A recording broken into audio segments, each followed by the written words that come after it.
Hello, everybody, and welcome back to another week for the VESL Fall 2024 season. RD's Andy and Trey along for the entirety of today's ride. But first and foremost, Trey, how you doing today, bud? Pretty good. How about yourself? I'm doing great. I mean, the haircut looks great. Appreciate it. No hat Trey is a different kind of Trey. We're going to have a great day today for you all at home watching all these broadcasts today.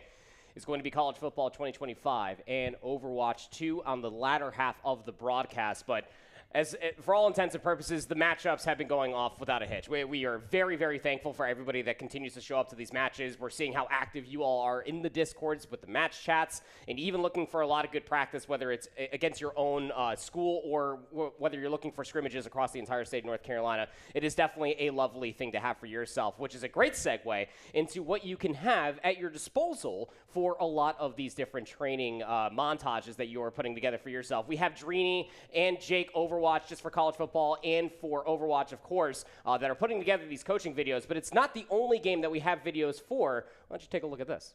We've hired 4 pro esports coaches to train you in 4 different game titles for free. We're bringing you exclusive world-class advice from the best players in the world. Learn from pro Overwatch player Jake, known for his versatility across multiple heroes and consistent top-tier performance. Or refine your Smash Bros. Knowledge with The Buzz, renowned for his consistent tournament success and high-profile victories. Cover strategy with 11-time Madden champion Drini, one of the youngest and most dominant competitors in the Madden esports scene. Need help locking down your aerials? Try Rising Star Chief Beef's course on competitive Rocket League. Whether you're a filthy casual or a seasoned tryhard, get 8 straight weeks of exclusive expert game knowledge crafted for you every Friday, with the first videos dropping October 11th. That's 32 total videos covering everything you need to know about your favorite games, from fundamentals to high-level strategy.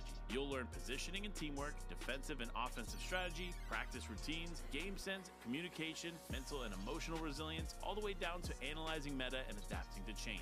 Everyone has something to learn and enjoy, and these courses are completely free. So what are you waiting for? Go to thenotwork.org/register to sign up and get access to these courses every Friday.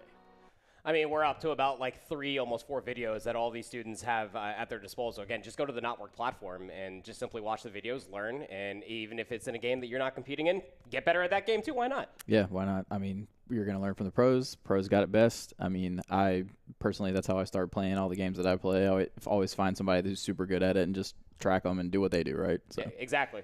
Learn from the best to play like the best is a good phrase to live by, I suppose, as an esports competitor. But with all that said, now we can transition fully into college football. And our opening matchup here will be East Mecklenburg, their A team, going up against the Palisades Puma, their B team. So a Trey versus Trey matchup on the docket here. But if there's one thing we definitely know, out of every single game that we've casted so far, Palisades got some gamers there. Yeah, Palisades. Mm-hmm. It's almost like every time we see them play, they're always performing well. And we haven't seen them get blown out yet, I don't believe. So, yeah, it'll probably be a close match here. Or I don't know that I've seen East Mech A play yet, so I'm not sure what they have going on. But I'm curious to see what they got. Yeah, it should be a good matchup within its own self. Anybody going up against Palisades, you know that they're going to be stepping up to the absolute ringer, because we know that they practice quite often, and we know that they are very good competitors. They are always around for regionals and states across every single esport that VESL have been putting out since its inception. So college football, very simplistic.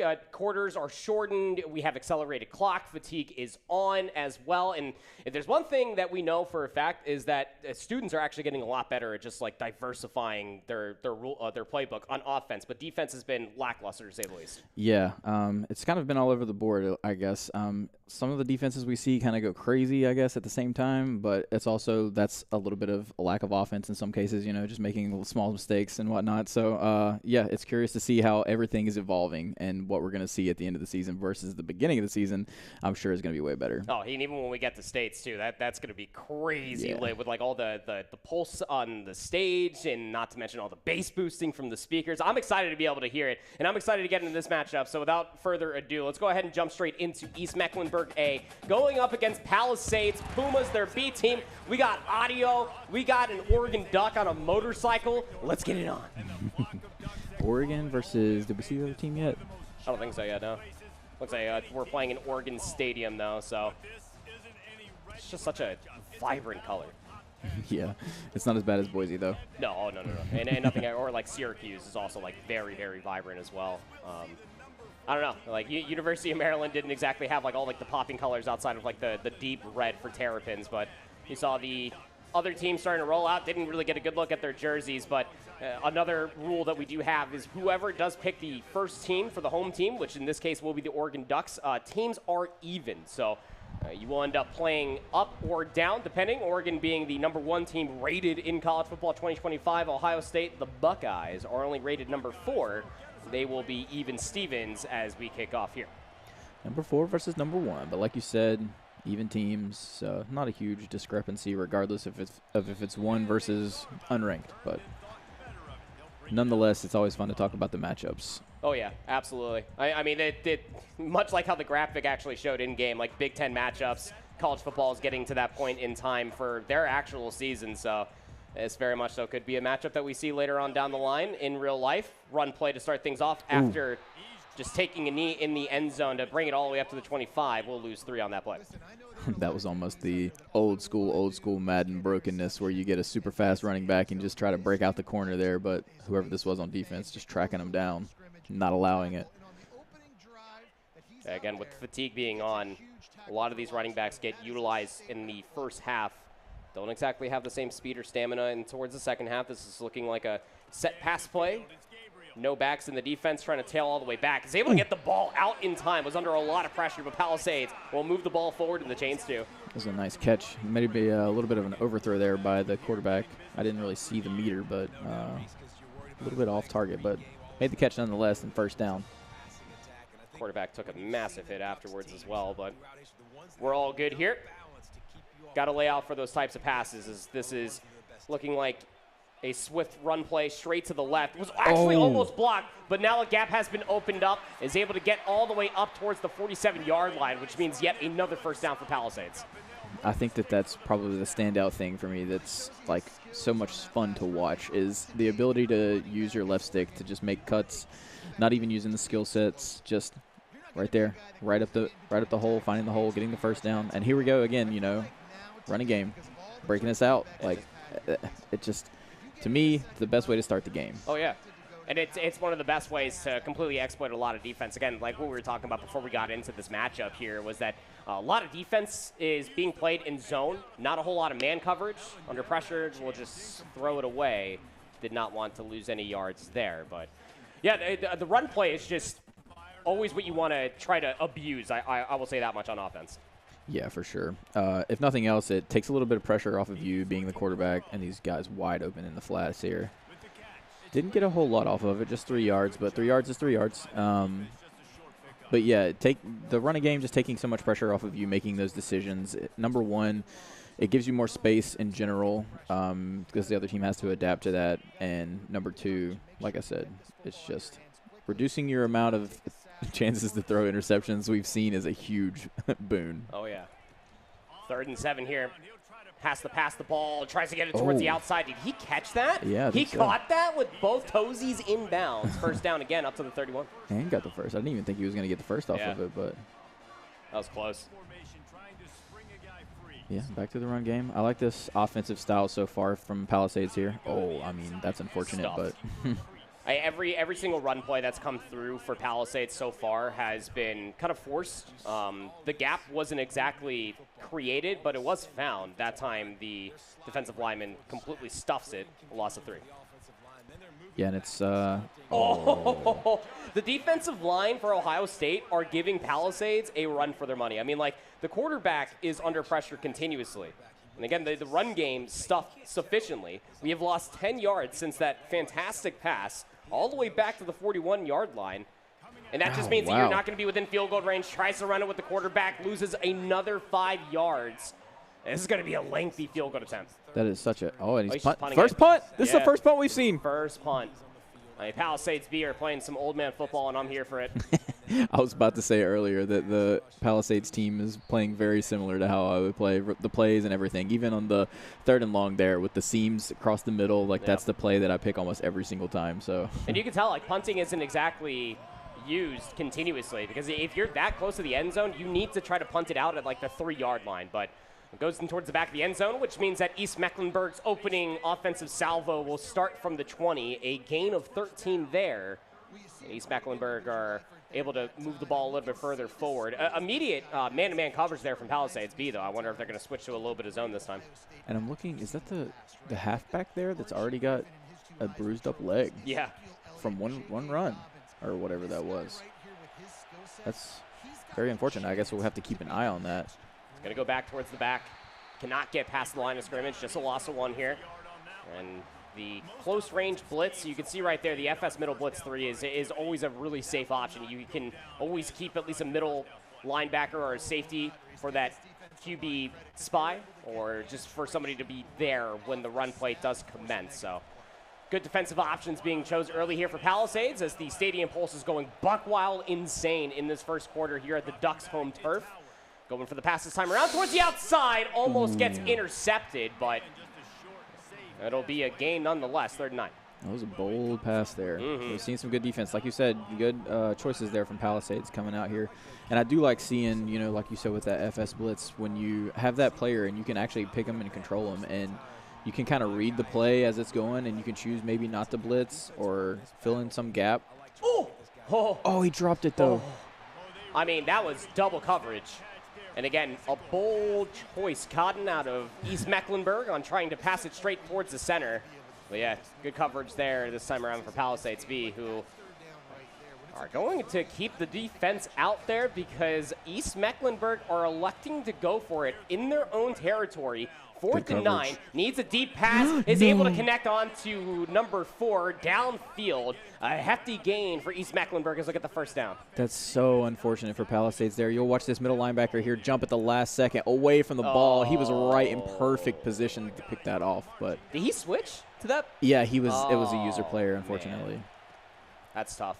And again, defense is very difficult to play when it comes down to college football 2025, typical for a lot of fantasy modes or whenever you're playing like through the career.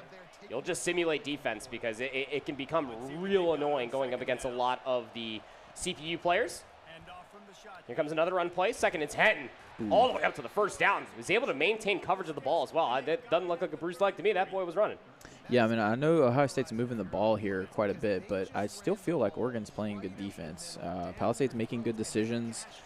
Just some small mistakes maybe that's leading to them getting first downs and big plays. Defensive audible there for the man-to-man coverage with a little bit of a blitz. The juke stick, though. Can anybody stop 17 in time? The answer is no. Dive in for extra measure. And East Mecklenburg will score first here in this opening matchup. Yeah, so, I mean, I think the biggest difference there, defense compared to offense, is the defense for Palisades, maybe letting the AI control a little bit more, because there's a couple situations there where user error maybe threw some guy out of position that may have led to this touchdown here for East Mech. Palisades might have to shore that up if they're going to come out with this dub here at the end of the day. But East Mech looking good, taking advantage of all those mistakes. So that's all you can do if you're them, right? Yeah. You got to remember, I mean, like Palisades were in a really good position to be able to score. And they might have been able to have a good look at that field goal because they won't have to be worried about the stadium pulse, them being the Oregon team. But this is a good game so far, at least through the opening 5 minutes of game time, as the knee will be dropped again and towards the end zone. To the 25 we go. Yeah, it definitely feels pretty even matchup so far. This might be a barn burner here. Yeah, honestly, like, low-scoring games are okay. I mean, we've been seeing a lot of, like, blowouts, specifically from the Western region, you know. But, like, this is just a really good game, cat and mouse, chess, whatever other analogies you want to use. Nice run play just to start off this second possession, and it'll be a gain of 4. Yeah, I mean, if you get 4, I'll never forget that. Oh, wow, that perfect gap there just gets the first down so easily. Wow. Could have drove a transfer truck through there. But I'll never forget my dad's old school, right? And so he really likes running the ball and whatnot. So something he said to me when I first started watching football was, if you gain 4 yards on every play, that's a first down. It is. So if you get a run for 4 yards, that's all you can ask for. And that's also, perfect. It just means you have to run the ball on 3rd down, which isn't always the wisest decision unless you're within like 3. But it's working out quite well for Palisades. I mean, this running back is giving me like Derrick Henry vibes. Just watch the sprint, complete open field. Stop him, refs. not going to be the case. Some defensive players able to get there in time, but is able to get to the pylon. Touchdown scored for Palisades in their second possession. Man, the running game for Palisades right now is just looking almost unstoppable.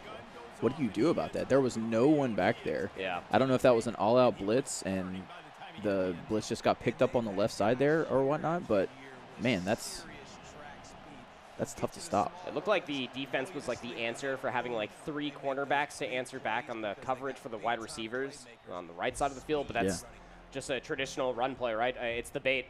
You're going to take a lot of focus on the right side of the field. I will run it on the left. Works out for Palisades. We have a tie game. A lot of touchbacks being here, as well as the ball will be moved to 25 for East Mecklenburg's second attempt at scoring a touchdown. Did quite well in their opening possession, but the run will gain another 4 yards. And, hey, listen to Trey's dad. Yeah, run it. It's not as flashy, and you're not going to have as much of a high-scoring game and whatnot, but if you got a good running game, man, you're real tough to beat. The key to championships, in my opinion, is a very good defense and a very good running game. There we go. Oh. Fumble? That looked like a fumble for a little bit. I mean, we're getting some pixelation on the screen, but I think it was his shoe, but it definitely looked like a football. Something was flying around. But another loss, and this was East Mecklenburg's plague on their last possession was the pretty big gains. But we remember, it only took one big pass play. Has a lot of time to throw the football, and the defensive player will be right there for the interception. Can they reach all the way to the end zone? Actually bump shoulder pads with another defensive player, but all is well and fun. Now you have the ball in enemy territory for Palisades. Yeah, and there's your difference between last drive and this drive, right? That user control there working out for him this time, and he read it perfectly, played it perfectly. So maybe he's got that figured out. Right back to the run game. Big hole. Oh, wow. And again, I mean, the first down is just a cherry on top coming through for Palisades, who are starting this possession well within field goal range, but, I mean, they are just letting East Mecklenburg have it. Another run play, because why not? Looking to change up an audible for a quick little pass. Is East Mecklenburg going to be privy to this? I mean, you do have at least one deep zone being covered. Here comes the pass. Back to the running back, all the way on the outside, and it's an easy 6 for Palisades. Yeah, and I was watching that right side that whole time while he was making that audible. I don't know if this is why he did it or not, but audibled out of that run into a pass, maybe seeing that there was nobody on the right side of the field there and sending that running back over into the flat and just 3 points. I mean, I don't know what formation they're playing for East Mech, but it seems like it keeps getting overloaded to one side or the other on the defensive side. So that might be something he needs to look into. I know we've been talking about zone a lot. Maybe he needs to be flipping to some zone here. Yeah. Running some zone blitzes, maybe. Yeah, so a deep zone blitz would be preferable, as long as like you can at least have a man watching the quarterback or running back for those screen type of passes to never really happen again. But we'll have to see on the next possession for Palisades. It's East Mecklenburg's chance again. Took the touchback all the way into the back of the end zone. Has time to pass. Throws it a little bit low, but is able to connect onto 88. And that'll be a first down plus some more. It's like a roller coaster watching the user control here for Palisades. Sometimes it's like the perfect play, and then sometimes like right there, missed tackle and gets a couple more yards out of it. But then he followed up with a guy who just made a good tackle. So I don't know. Lots of zones here for Palisades defensively. This has pass written all over it. Shotgun one back. Free on the right side to that back. 32 is going to be able to get the possession, and we'll move the football a little bit further forward, 2nd and 3. I'll stop harping on it, but there were 2 more there. But he made the play at the end, didn't get the first down, but could have been stopped a little bit shorter there.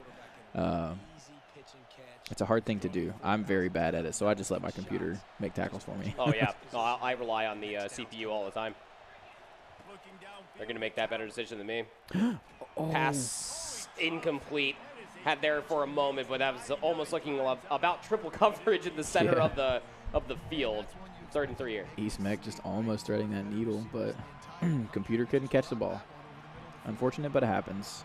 Still 3rd and short here, so should be pretty easy drop. Got a guy wide. Oh, no. No. Had a guy wide open, but not in green, and that means that Oregon is going to get another interception. I mean, the blessing for East Mecklenburg here is at least it's not in your territory fully in the red zone yet, but it's not looking good as the first quarter is about to come to a conclusion at the end of this play. again, in the flat, so wide open. It's so much space to run to the 10 almost. Yeah, right at the 10. Jesus. Even stepping out of bounds, like, we'll keep the clock at 2 seconds. It's just really smart football that's being played by Palisades B. So end of the first quarter will come through. And we'll continue on with Palisades' very good decision-making in the running and just getting the running back continuously involved. Yeah, I'm curious how much of that fatigue that we keep talking about may come into play here in the second half once we get there. But if something's working, oh no, the defense. Whoa. Okay. At least he got it out in time. That was very close to being a fumble. And then probably would have been a pretty good attempt at a touchdown defensively for East Mecklenburg. Back to the run, stuffed. Loss of 2, 3rd and 12. Now, this is a tough position to be in. What is the first down marker at? Is it? I'm trying to wait and see here. 3, up at the 3 if they're on the 15, 12 yards. Yeah, so this is like almost the worst position I feel like being in because you pretty much have to score. Like, it's not the end of the day if you don't, but. Don't have the run game, not within the red zone. Oh, Oh, we actually no. had a really good slant option, but throws it deep into the end zone. Uh-oh. And 2's going to get the interception. How far downfield can they get? Space. Juke stick. Oh, Stuffed in no. between a lot of their own teammates, and then also the linemen for Palisades B finally get involved. And, oh, that could have been a lot worse than where it's currently at, but at least if you're East Meck, you stop Palisades from scoring again. Yeah, I mean, like I said, that's a tough position to be in because you feel like you pretty much have to score even though you can get a first down, but it's just like within a 3-yard variance. If you're going to get a 15-yard play, you might as well get a 13-yard play, you know what I mean? But Stadium pulses die down as the Buckeyes get that interception. I would have been checked out. I would have already been in concessions by now. But here we go. Was that okay. attempt of a – was he trying to pitch the ball, hand off the ball? I don't know. Either way, both players went down. I think that was a read option, but the defensive player said, read this, I'll tackle both of you. It's a group hug. Big old group hug coming through. So a loss of 5 again. The loss of yardage on these early downs for East Meck has been a big problem. But they're looking just for one big play. 32.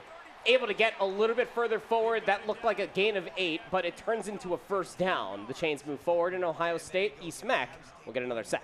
That's what I'm saying about that left stick, man. Like, he had a wide open gap there, and he made that move, and I was like, what are you doing? And then 10-yard gain, 15-yard gain. Pass into a lot of coverage. gosh. Oh, East Mecklenburg, you are flirting with interception after interception. So that will not be completed, naturally so, but another attempt here. Yeah, the running game's clicking on all cylinders for both teams, but the passing game a little rocky so far. That's tough there. Yeah. That was a great read, great coverage by Oregon. Risk of injury high, huh? Is that the running That back? whole left leg. No, it's a defensive player. SR? Oh, left in. Okay, yeah. Senior. I got to squint really hard. So we're both wearing glasses, and we saw that the squint is crazy. Here we go. Can you get the first down here? Finds the open man in the middle of the field and won't be stopped a single yard short. I mean, you go for this. Oh, yeah, it's going to happen. There's no way, right? There's just Thinking about it. There's just no reason not to. Yeah. It's 4th and 1. I only saw zone coverage here. You can't be thinking he's trying to pass the football on 4th and 1 of your Palisades, but that is the case. Finds a player out on the slants. We'll get the short completion in the first down to boot. Oh, that was so close. It almost feels like every single pass besides the one previous to this one is close. Yeah. And I'm thinking the successes in the passing game so far seems to be on little short routes. So maybe if we are not running, trying to run some short passes here to open up the long game eventually. But the run game works like that. You do not need to pass the ball. Another 4 yards gain. Because now this is the halfback, I believe. Yeah, he's up to high now. But it's a different running back than what they started with, too, who had a very messed up leg. Don't know if, like, the game just, like, auto-substituted him out or he got injured. Not too sure. Ooh, a lot of time to coverage. pass. Here comes the blitz. Trying to run a Wow. little bit further forward. And he's going to get a little bit. What the heckin' dive was that? Fumbled, but it goes out of bounds there. And then the LeBron celebration afterwards. Yeah, that's the other thing, too. That gets really frustrating as a defense when you have such good coverage and you just can't get to the quarterback, and then he breaks off that long run. Oh. I mean, he's putting this quarterback in harm's way continuously, and that's not exactly a good thing. Keep in mind, that quarterbacks are supposed to slide on the ground, not leave it. So also true. Yeah. So we'll see what happens here. 2nd and 8. Snap pass all the way towards the left side. Won't be the first down, but getting closer to it. Curious, he's kind of gone like a little bit of a fast-paced passing game here. Kind of just completely gone away from the run. He's got plenty of time. Maybe he just sees something. Stadium pulse. He's pulsating. Quick little run. Yeah, that's good gap to be found, and first down gain. Again, running on 3rd down isn't always the smartest option, but when you're within the red zone, it's a great play. Yeah, you don't risk that turnover. If you run, you don't get the first down, you still got a free field goal. Also keep in mind, like the last 2 pass attempts for East Mac on 3rd down in the red zone resulted in an interception. Yeah. So to the outside. Playing it safe, a little back. flat. Getting chased down, and will only make it back to the line of scrimmage. That seems to be their go-tos, right? They like these little plays in the flat. Yeah, just going high-pace passing offense now. He said, I'm going to switch it up. Oh, that was a great – see, there's the situation again where it's like you get to control your player, and you probably make a play there that a computer wouldn't make. Yeah. But it's just a risk-reward, right? Absolutely the case. As we have a 3rd and 6, field goal should be guaranteed. Got to be tricky here for the passing, but finds a man right past the center of the zone coverage. And a touchdown has been scored. East Mac have not tasted the end zone since their opening drive, but this has a tie ball game written all over it. That was a great offensive drive there by East Mac. I don't think that there were any real mess-ups. There was a good mix of run and pass. He did put the gas on there at the end with a little bit of a pass push, but worked out for him, clearly. Sure did. As now we have a tie ball game, another minute of game clock, and we'll reach the 2-minute warning, 3 minutes, and we'll start the second half. Here comes the kickoff. It has been touchback, touchback, touchback so far for all of these kickoffs, and I have a feeling, yep, here we go. It's smart. It is smart. It like the past 2 weeks, like I've been sitting here like harping on a lot of students trying to run the ball out. You have a guaranteed 25-yard line start. You should just take it. Yeah. The old man in us coming out. Dang Skippy. Back to the run here. That's a smart play. I think you got plenty of time. No need to. Oh, and there was a huge opening there, but Ohio State making the tackle. 2nd and 3 here. We'll call the audible. Back to the pass. Defense is actually answering back in kind. Interesting. The movement coming through looks like that you do have a couple zones being held all the way to the outside, but the change was still a run, and the run will be gain of 3 for a first down. Is that Peyton Manning at quarterback? It looked like there was a little bit of a cat and mouse chess game going on between the offense and the defense. I'm not hearing enough Omahas to make that argument. As we have another set of downs for Palisades, who realistically can do no wrong. Here's a little bit of a fake quarterback. And yes, that's what you're supposed to do as a quarterback. Take it from a Baltimore Ravens fan. I want to see quarterback slide. Did that say -6 yards for the quarterback? I guess that's that has rushing. Maybe. He has been sacked, so that would be probable. 2nd and 4 here off of a nice little play fake. Here comes another play fake, and I couldn't get the full-on completion. It was in the CPU's hands. 3rd and 4. It's got to be so frustrating. You thread that needle like that, and your player just doesn't come through with the catch, but it happens. Didn't have the right gloves on. Here comes a very deep attempt. 3rd and 4. I mean, this is bold. Actually elects to take the cross route in the middle of the field. We'll get the first down, but definitely a scary play to have for yourself. You are Palisades. Yeah, so much space there. Just waiting till the receivers get into the right spot. I mean, just putting it right where it needed to be. 2-minute warning has been reached, so a timeout will happen. Oregon still have all 3 of their timeouts, where East Mac only have a single one. So you'd have to imagine that East Mac will probably get the ball back at some point. Oh, here's another almost sack, almost fumble, but gets the ball out of the quarterback's hands, brings up 2nd and 10. When was Ohio State calling the timeouts? I have no idea. Nonetheless, Oregon plenty of time to score here. You probably want to take as much time as you can off the clock in doing that. Ooh, don't do that, though. And it happens again. This time not in the end zone, but East Mac have more than enough open field. The juke stick, the dive gets baited out, but more Palisades members there just to make sure that the tackle is drawn. 1st and 10. And now East Mac are within Palisades territory with a single timeout. You're thinking 6. Yeah, I mean, it seems like that is the story of this game so far. Palisades just pushing the ball and making all the right choices, and then all of a sudden they don't.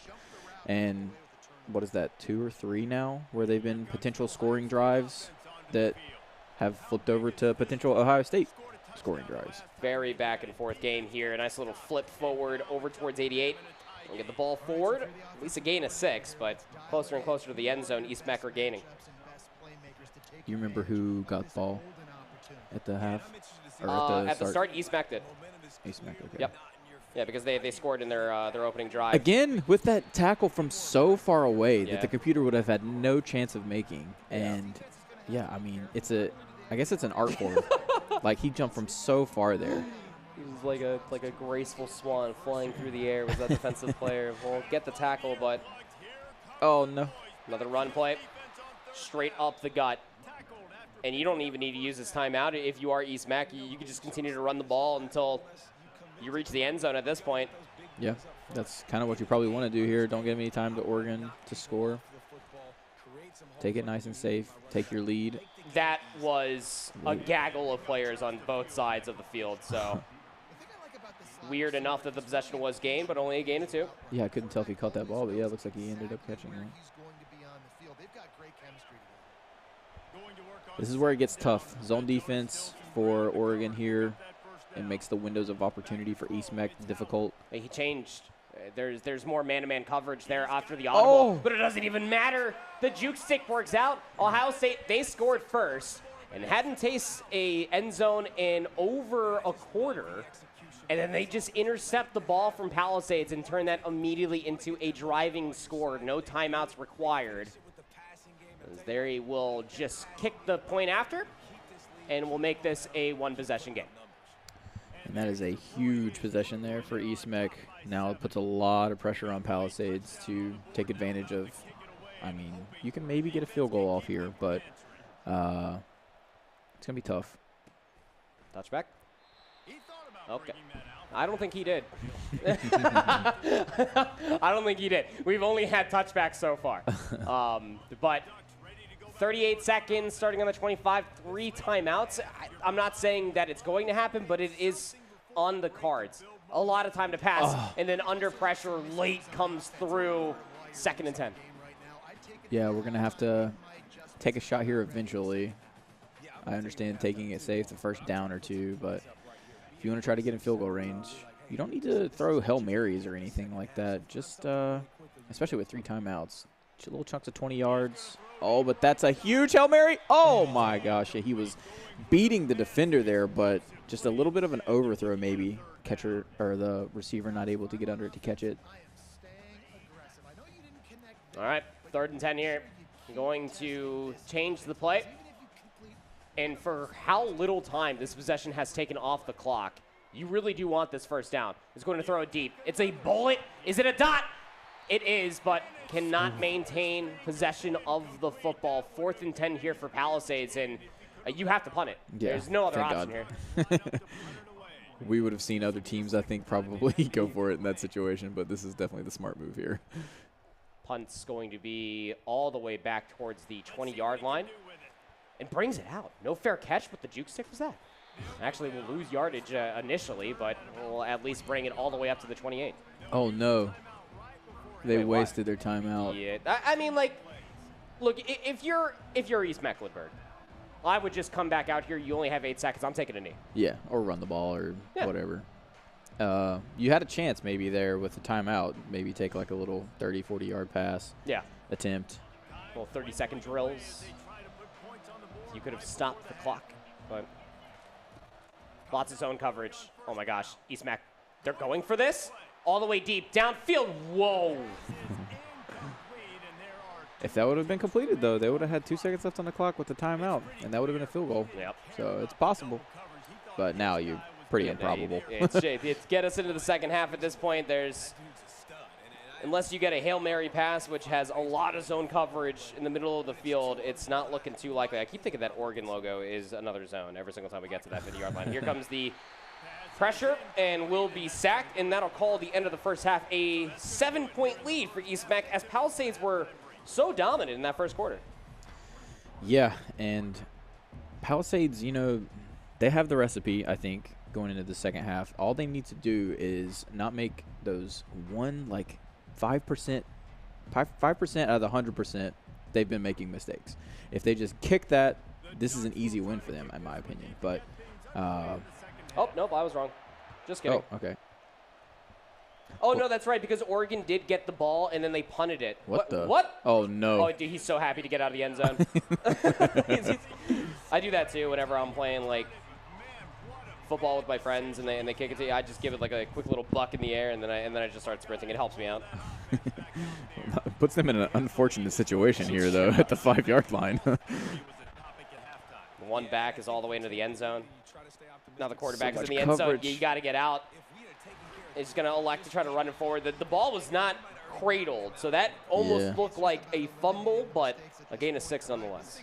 That quarterback's got some wheels on him. They sure do. No, they're out of the danger zone as much as they were before. Still a little bit dangerous, but we have seen losses of 10s before from East Mac. This won't be one of them. Nice little run play up the gut. We'll get the first down.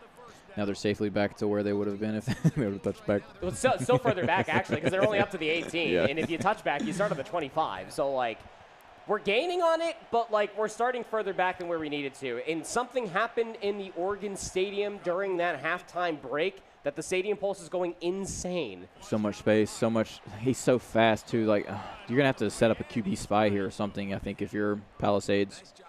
Doesn't look like he elected on any one of those defensive plays. Might have been able to call the audible in time. Doesn't look like it. Yeah, the running game's still going strong for East Mac as well. So, yeah, it feels like the momentum has shifted maybe. I know that they've been ahead, but like you said, it's been over the last couple quarter maybe. Yeah. That they've really come on. And again, the longer that this drive takes, the more needles into what needs to be done for Palisades once they get possession of the ball. Wheels? What? Oh, he fumbled the ball. It's loose.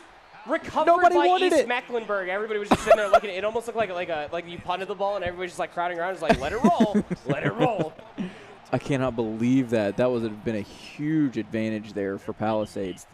Oh, Nelly. Here we go. Another interception. Is he gonna get in? And he could go all the way. That's a fast offensive lineman, but not going to be able to get to the interception in time.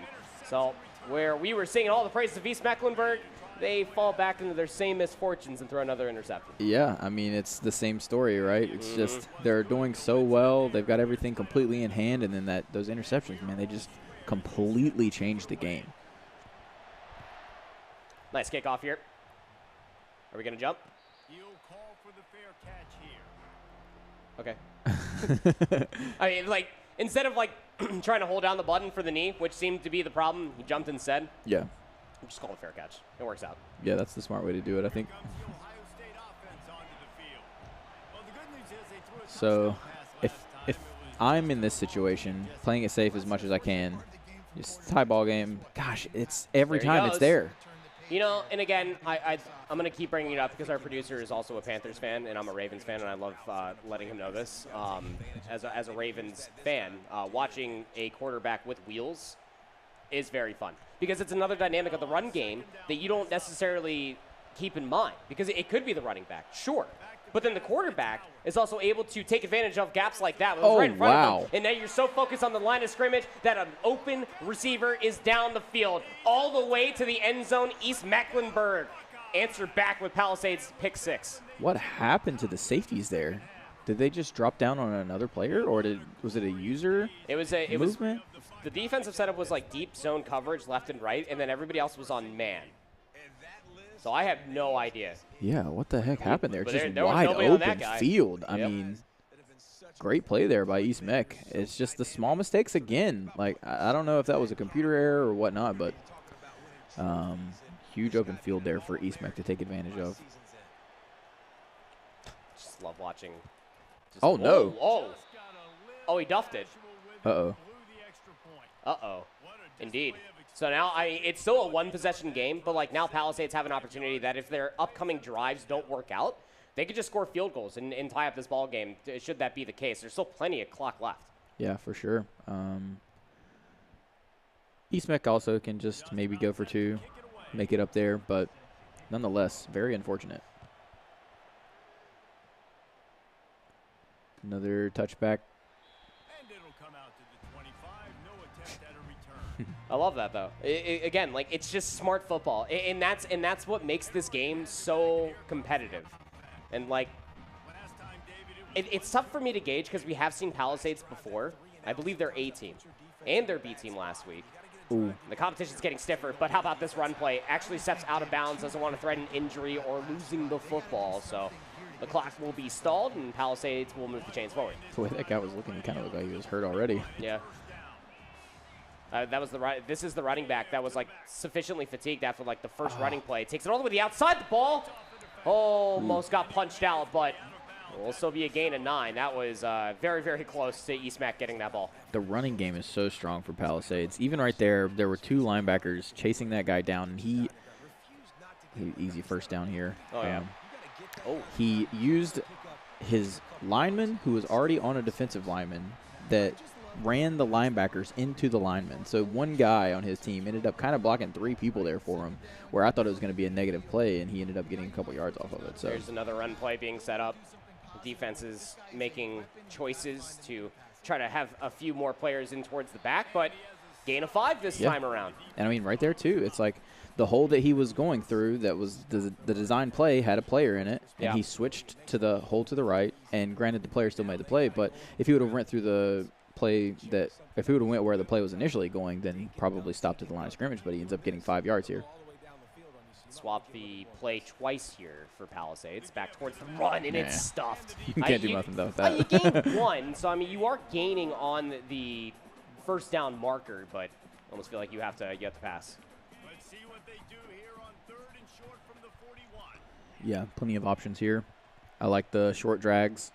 Back to throw, it's Gabriel. Pass such a good play. Just right to the outside. Easy first down coming through again for Palisades V. As, I mean, realistically, they have now put themselves in field goal range, but another set of downs means 2 different things. Another chance of getting 6 or another chance of a pick for East Mac. Also true. Let's see what we got going here. Looks like going back to the pass. Got some open players, but the defense is just there. I mean, yeah. Nobody was even blocking that guy. Long. He had a couple different options, didn't like how they looked with all the coverage, and just waited too long. Loses 8 on that play, and, well, that just immediately removed you from field goal territory. Oh, you got somebody wide open in the flat and so much space. He's probably going to take us all the way. He's going to catch him. Easy. Nah. GG's. Look, 20 on Oregon is the problem. Yes. It's just, if it's not the run play, Palisades are throwing to him too. So you got to stop that guy. I would love to see his stats. It's almost like sometimes you got a QB spy on a QB, but maybe we need to be running a RB spy out here. We'll just have that man coverage, just have a middle linebacker just watching that guy while playing some zone coverage, I suppose. But comes the fair catch again for East Mex, so they don't want to skip out of the end zone again. That's where I think the big mind games can come into play, because you take over like a linebacker, like we're saying, and this guy, Oregon's abusing you with 20, and you decide, okay, that's over, and you just spy him, you stay all over him, make sure that he doesn't kill you, then it's just the mind games. It plays with them. They don't really know what to do about that. They got to switch it up. Oh, wow. It was a double back setup for the fullback to actually get the run. Or no, it was the halfback. The fullback was there on the block. Gotcha. Silly me. But nonetheless, well-orchestrated play will be a gain of 8. This seems to be the favorite dime setup for Palisades defensively. 2 zones, a little bit of a blitz, man coverage as well. Is able to get the first down, though, as East Mex. The chains will move forward. Yeah, those are the typical spots where I like to take shots, but it never hurts taking the free first down there. And plus, it's working. I mean, just the holes are just so big. It's there every time. 9 yards on that one. 2nd and 1 here for East Meck. Surely we don't pass the ball here. I'm saying that because I just don't want to see another pick 6. But will be the run and just stuffed. He did gain inches. Do you run it again? In this situation, I'm a QB sneaker. I know it's like a kind of a dweeb play to run, but yeah, I like it. I mean, like, if the tush push was available. Exactly. Whatever you got to do for the first down. Oh. But to the run we go, and that should be easy for the first down. Yeah, and it looked like the Oregon player there had maybe a bit of a line on him, but I'm trying to watch in the replay there. Looked like some blocker came out of nowhere and stopped him. So got the inches that he need. Brings up 1st and 10. 27-28, trailing by 1. East Meck would love a touchdown here. If you can get 2 points after, it'd be even better. Juke stick will just delay the inevitable that more defenders were chasing him downfield up to the 24. The running game, man. It's been pristine from both of these teams. You love to see it.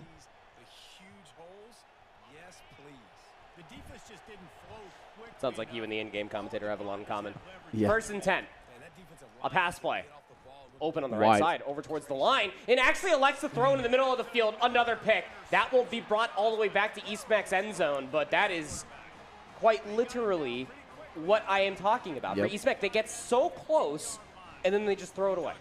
Yeah, it's kind of the same story for both sides of the ball here, too. It's just there's a free little underpass there. But, yeah, I mean, they're playing so well, perfectly to a T, and then the pass game comes into play. They start getting a little confident in the pass, and then they just get too confident and end up throwing picks. Yeah, they were seeing something down there that... Oh, huge, wide open side of the field over here. This is real trouble if the blocks are picked up.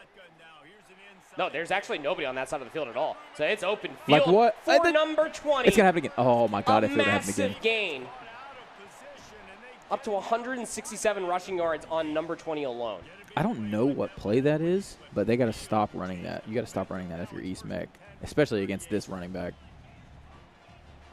That's a funky formation as well. It's double receivers, and it's a mirror on 2 different sides, but it's a bait just to run it up through the gut. It's just a really weird setup, but sure. Yeah, just to distract from the run. You see like the 2 wide receivers just like mirroring each other. This is going to be a long route being run. R1 might be the play. It's not going to be the choice, though, and will be thrown to the center of the field. Moves up to 3rd and 3. I like that play call so much because you cause a lot of traffic in the middle with your crossing routes, similar to pick plays in like the NFL. I know they're illegal, but everybody knows that they still run them. It's just a legal pick play, and a lot of times the CBs will run into themselves, and your guy ends up being open. 4th quarter. Everybody still has all timeouts remaining. The Palisades are about to be turning this into a 2-possession lead. But the fumble will get repossessed by Palisades, but they lost so much on that play. A loss of 13. Oh, and another punt. Yeah. What is going on with these fumbles, man? The fumble happens, and then everybody just kind of looks at it.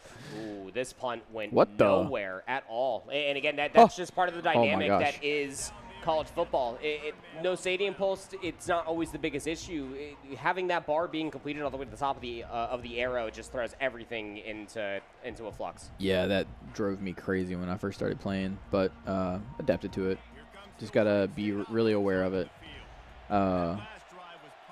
Almost would have been better to just throw a deep pass instead of punting the ball in that situation, but since the punt went so short. Nonetheless, we got Ohio State now with the ball. Let's see if they stick to the running game or if they try to put some pressure on. You have plenty of time. You don't need to worry about trying to push the ball downfield. Just do what you've been doing that's been working. I think most importantly, if you are East Meck, you just can't get ahead of yourself. Almost pick again, and the continuous play will still arrive in the 4th quarter for East Mecklenburg. Is that they want to try to go for these big passing moments, but it's just getting picked continuously. You know what they should really start taking advantage of more This? is this. Yeah. Oh, the ball comes loose. Okay, never mind. It may not be a pick six, but the ball gets loose nonetheless, and Palisades will get control of the football once again into enemy territory. Yeah, nothing you can do about that. I mean, maybe try not to run it, but that was working so effectively for them previously. Just got to slide earlier if you're trying to do that, but here's another pass to number 20. Nobody was surprised. Gain of 3. I'm very curious what percentages of positive plays for Oregon has gone to number 20. Yeah, that number 20 player is going to need like a good massage, a cupping, an ice bath, and a sauna after this because he's getting a lot of play time. Triangle, yep, naturally. What do you know? Goes out of bounds, though. Not the greatest. Yeah, probably not intentional, but yeah. All the way towards the end of the field for those routes. Sometimes it just happens. So 3rd and 5, shotgun. Got one player in towards the back. Just there for the play fake. Under immediate pressure, gets the ball out, but brings up 4th and 5. And yeah, I'm thinking field goal as well. No. Oh, wow. Going for it. You're up by 1. Keep in mind. It's like the 30 that they're on? Yeah. Is that what I see? It's like the 31. So like that would be 40, 50? Yeah, about a 40-yard. Yeah. All right. Well, let's see what he's got. Bold choice. 4th and 5. Nobody on the right side of the field.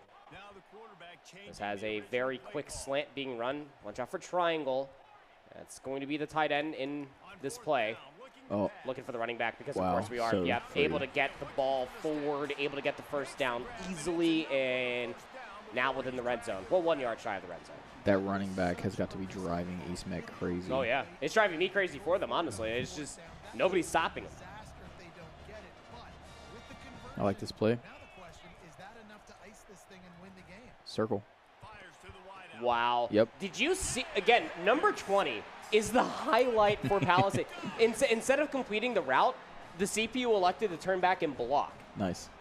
The quarterback for Palisades was about to get sacked. But that last block that came through from the running back of Palisades means that they will put up another 7, 35-27. This game's getting blown open. Yeah, MVP number 20, I guess. Yeah, for real. Full power on that kick. Didn't get a good centering, though. And electing to pull it out of the end zone. And this could either be really good or really bad. And it was almost really bad, but it's just okay. Be able to get it up to the 21st. 5 takeaways there for Oregon. That doesn't seem like it's even. I thought that East Meck was getting more turnovers. Yeah, it doesn't seem correct, but it is. Here comes another pass into double coverage. Did he control that? He actually completed that pass up to the 47. I mean, it's still one possession game here. Like, it's clearly not anywhere close to being over. Plenty of time for East Meck here to punch it in. Low stadium pulse, which you'd think they'd be going crazy at this point in the game. But, oh, good Lord. That looked like me throwing the ball out there. Man, tried to turn into Superman real fast. Just jumping into the bench players over there on the left side of the field. But we'll bring up 2nd and 10 here. So, again, this I hate to continue to harp on it, but it's in these positions. Shotgun, one back that has turned into picks continuously. Gotta be kidding me. I calls it like I sees it, Trey. Another pick. The quarterback trying to chase him all He's the way so down towards fast. the field, and he cannot get there in time. 51-yard pick 6 in what was a single possession game. East Meck were thinking, I can tie up this ball game with a touchdown, and a 2-point after. Just, again, another lead is being grown here for Palisades as they put up their 42nd point. Yeah, that's unfortunate here at this point in the game, especially when you consider the fact that while that route kind of got jumped, there was a player, I don't know if you can see it here, you can't really see it, but there was a guy wide open, like on the other side. So if he could have put some loft on that thing and went to the deeper player, then he probably would have had easy first down there, but ends up pick 6. So that makes this game a little bit tougher to bring home if you're East Meck. Good kick here. Going to be bringing it out. And just immediately stuffed and looking like another 21-yard start here for East Meck, who need to make something magical happen. You still have plenty of ball game left. You still have all 3 of your timeouts. Yeah, let's see what they can do here. The script has flipped a little bit, though. You need to sort of put your pedal to the metal here and get big chunks anywhere you can. Can't really rely on the run game too much. Pressure coming through. Oh, it's just so tunnel vision. Yeah. All the way downfield, not seeing what's happening at the line of scrimmage while they're just trekking all the way back. That was almost a loss of 12, but at least he got the ball out of his hands. Yeah, sometimes you just got to try to stick in that pocket a little bit longer, too. You can get, like you said, tunnel vision and just keep dropping back, and put yourself in bad situations. And, yeah, that's tough there. Something to be said. I hope we get the replay up there in the picture-in-picture, because it was just really funny. It's like the defensive lineman was just sitting there just like blocking against the right guard and then just turns to his right and just shoves the quarterback. That's the most real thing I've seen. Here comes another run. Oh, interesting. What? Looking for a 10-yard gain, but we'll only find 2. I mean, like, in reality, that is the correct play if you're trying to play for the punt. But we're trying to play for the score here if you are East Mac. And probably was thinking, like, I don't want to throw another pick 6, but. Yeah. Or maybe just trying to chunk away a little bit at the yardage so they can have a little bit of a shorter 4th and whatever here. But this is pretty much the game here. Need this conversion. You got it. If you are East Mac, completion is there. The gain to follow and the first down as well. Trying to stay alive here is East Mech. Going to try to probably turn up the pace here a little bit, though, if you're them. Stadium pulse is low still. That's so odd to me, but. Everybody's going home. They know that Oregon probably have this W, but might not be the case as the ball continues to move down the field. It's a gain of 4. Again, you would love to expedite the process of picking a play because the clock is most certainly not on your side if you are East Mac. Yeah, you almost want to switch to no huddle here. But I see you guys open in the middle of the field, but just can't get there because the defense is all in his face. Total of 7 sacks. Oh, wow. Oh, they're angry at each other in game. A little bit of jawing. Yeah. A little bashing of the helmets right there. A loss of 10 brings up 3rd and 20. Yikes. You need this completion. Elects to run Interesting. it. I mean, he's able to get past the line of scrimmage. It's a gain of a few, but you're forced to go it on 4th and 14. I mean, I guess 4th and 14 is better than 4th and 20, but I would have probably preferred a little bit of a medium pass there maybe. But let's see if he can convert here. All right. Going to have to be a heroic play here. He's got open people. Downfield, double coverage, not going to be able to get the completion. We will turn over the ball into East Mac's territory. Palisades have another opportunity to score. Yeah, and their side of the field, so even if you do get a field goal, it puts it even more out of reach here. All right, deep pass. That's what you're looking for, but it's the tunnel visioning. Like, you just can't get caught up on what's happening all the way downfield. You do have to pay attention to what's happening at the line of scrimmage. A loss of 9. For sure. And also, you know, you don't need to score here. You don't need to. You can just run the ball. You got it in the bag. If you throw a pick, it just gives life to East Mac, right? But I also understand you don't really want to play that way sometimes. You got confidence in your players. You're just having fun out here. Yeah. Worst comes to worst, you just put up 3 here with a couple more run plays. Brings up 3rd and 9 after the loss of 9. He's running my play again. He's going to watch O. If this safety on the right side does anything except for drop back, O's free. He drops back, so probably not going to hit that. And go straight into double coverage. Oh, but he drops the wrong side. Yep. Oh, my gosh. You were looking at circle. I was thinking triangle the entire time. The long slant play works out wonderfully for the tight end. That's why that play is so good, man. It's like especially if you have one safety dropping back, they got to choose between those 2 guys. You're both running that, and it's like the time he chose the O and the triangle was wide open. Free touchdown. It's just a really well-designed play, especially when everything starts on the left side of the field. You get 2 slants all the way towards the right side. It's just breaking up the defenders continuously. So here we go.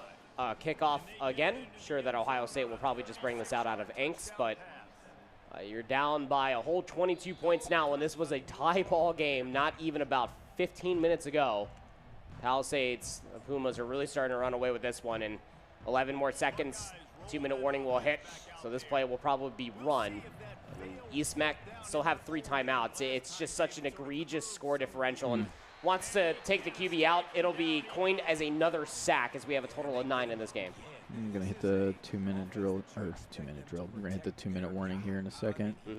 This play's not going to get off most likely. Nope.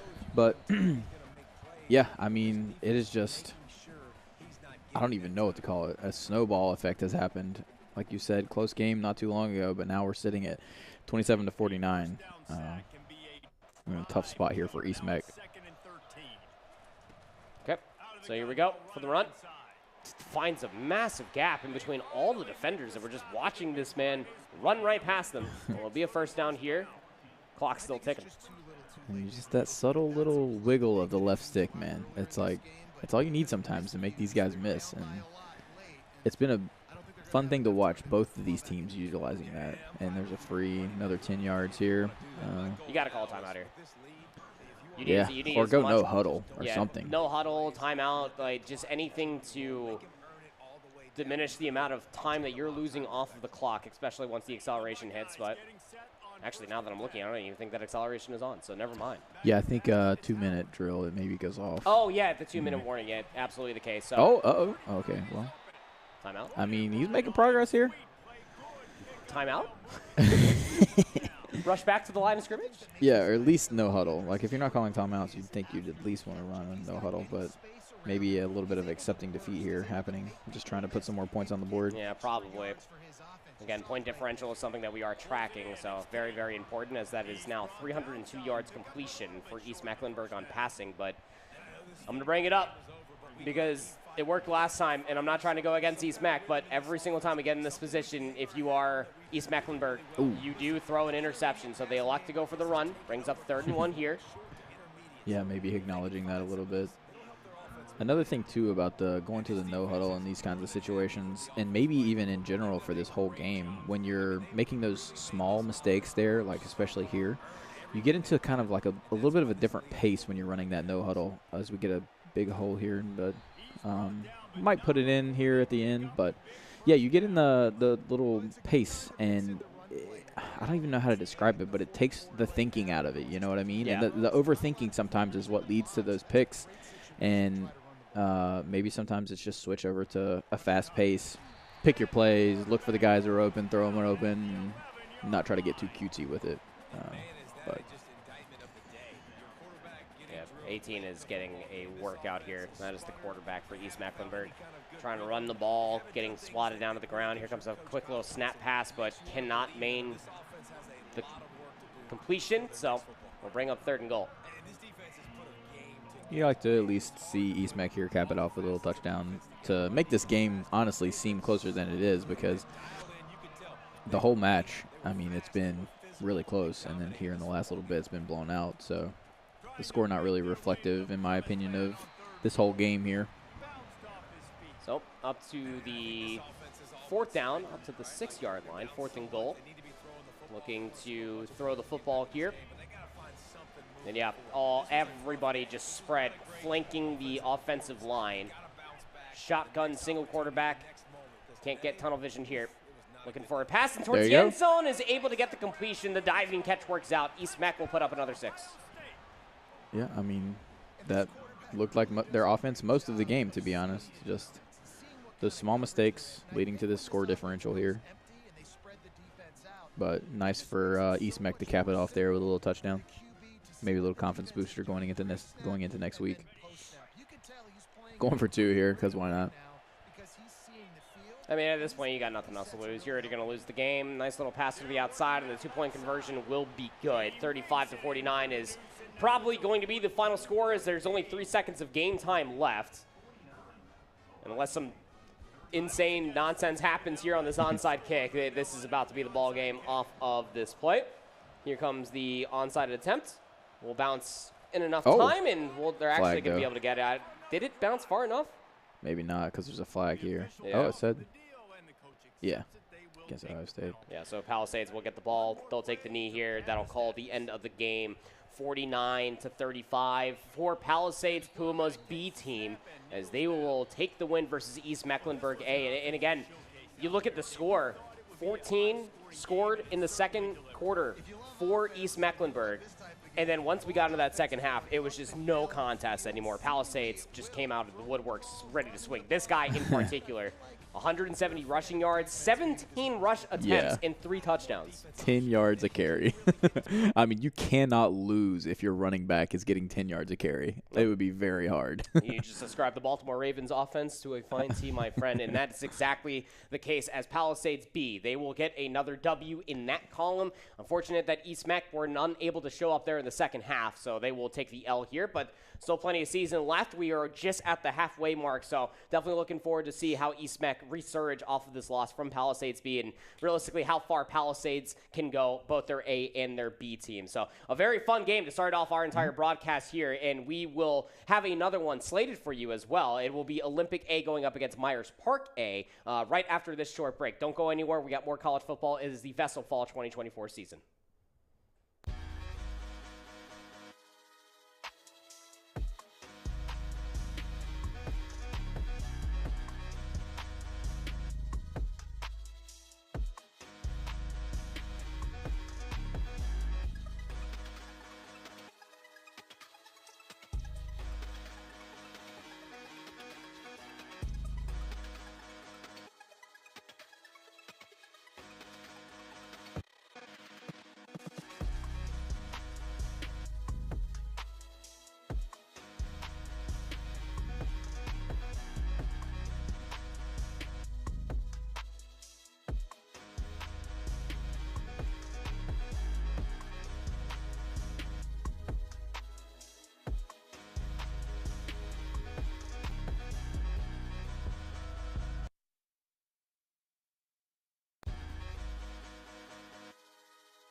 Welcome back to the VESL Fall 2024 season. We just concluded our first college football matchup of today, which was East Meck taking the L to Palisades B, who just were playing really, really good football from start to finish. But now we continue into Trey's neck of the woods with Olympic A taking on Myers Park. Yeah, and like we've talked about many times on the show, Myers Park been involved in the VESL League since the beginning, right? So historic franchise here. And it's their A team going up against the Olympic A team. So let's see who's going to bring it today. Yeah, I believe that both of these two schools are still undefeated going in towards this week as well. So definitely going to be an interesting one to be able to see how Myers Park will continue on with their dominance throughout the entirety of VESL since its inception. And maybe Olympic A could come through and knock Myers Park down a peg or two. So let's go ahead and hop straight in towards that matchup. Olympic High School going up against Myers Park, both of their A teams here. Very intrigued to be able to see, I guess, the duality in between our two different series, because we had some really good, smart, fundamental football being played in our opening matchup. Is this going to be the same? Yeah, it's time for the egregious gameplay now, right? Yeah. All fourth downs going for it. No punting. No field goals. Yeah, no fair catches. Whoa. Yep. We're going to have another Ohio State team here. This time we will be at their home field. Yeah, that quarterback could potentially be a problem.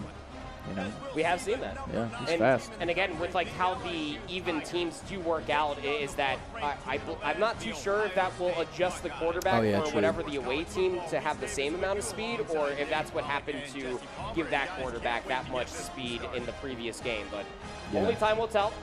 Because we didn't see a whole lot of like QB runs and whatnot from Oregon. Correct. So yeah, that totally could be it. I keep forgetting about that. Oh, Brutus. LSU. This is the first time we've seen LSU. talking about vibrant colors, how about Louisiana State University, the Tigers coming to play versus Ohio State? But again, still a top 10 matchup when it comes down to college football rankings. Ohio State currently ranked 4, LSU there at 9 in game, of course, as the kickoff will be underway. And LSU will receive the ball first. I like how they put the little student section over there or whatever, the little LSU section. Trying to keep it as realistic as possible. Try to stick. 17-yard line will be the start here as we get underway with our second college football matchup. Already super loud stadium you're pulse in the trying Buckeye to Stadium. It's going to be shaking the entire game, I can only imagine, as the pass was completed. It was too brutal for us to show you what happened there, so we saved your eyes. Oh, well, until then. All right. He said it was okay, I guess. Starting out with the pass here, so already can kind of tell maybe that this might be a little bit more of a high-paced game. But the deep, oh, I didn't think he was going to come through there. But yeah, the defensive lineman there just shakes the offensive lineman, gives no time to the quarterback. It's already intense. Just the continuation of being tunnel vision for a receiver. You lose focus on what's happening at the line of scrimmage. That pass looked like it was coming on too low, but not the case. Will be completed, and the Tigers will move the ball forward. That was the most nonchalant catch there. Literally, he like back pocketed it almost. There's another pass attempt. Oh, a little the shovel pass to the halfback. Is able to get all the way to second in inches, and what was looking so grim for Olympic High School now turns into a potential another first down. Okay, we might be dealing with next level stuff here. That's the first shovel pass that I've seen like that. Easy handoff for the first down. I mean, I just feel like I gotta respect Olympic A's game in general because we get a lot of Oregon, we get a lot of Ohio State, we get a lot of these top 3, top 5 school rankings. But again, this is the first time we've seen LSU, the Tigers, actually being picked, and it's a vibrant colorway to say the least. But nice little pass will gain 5 for Olympic. Yeah, the wannabe Lakers out here on the football field.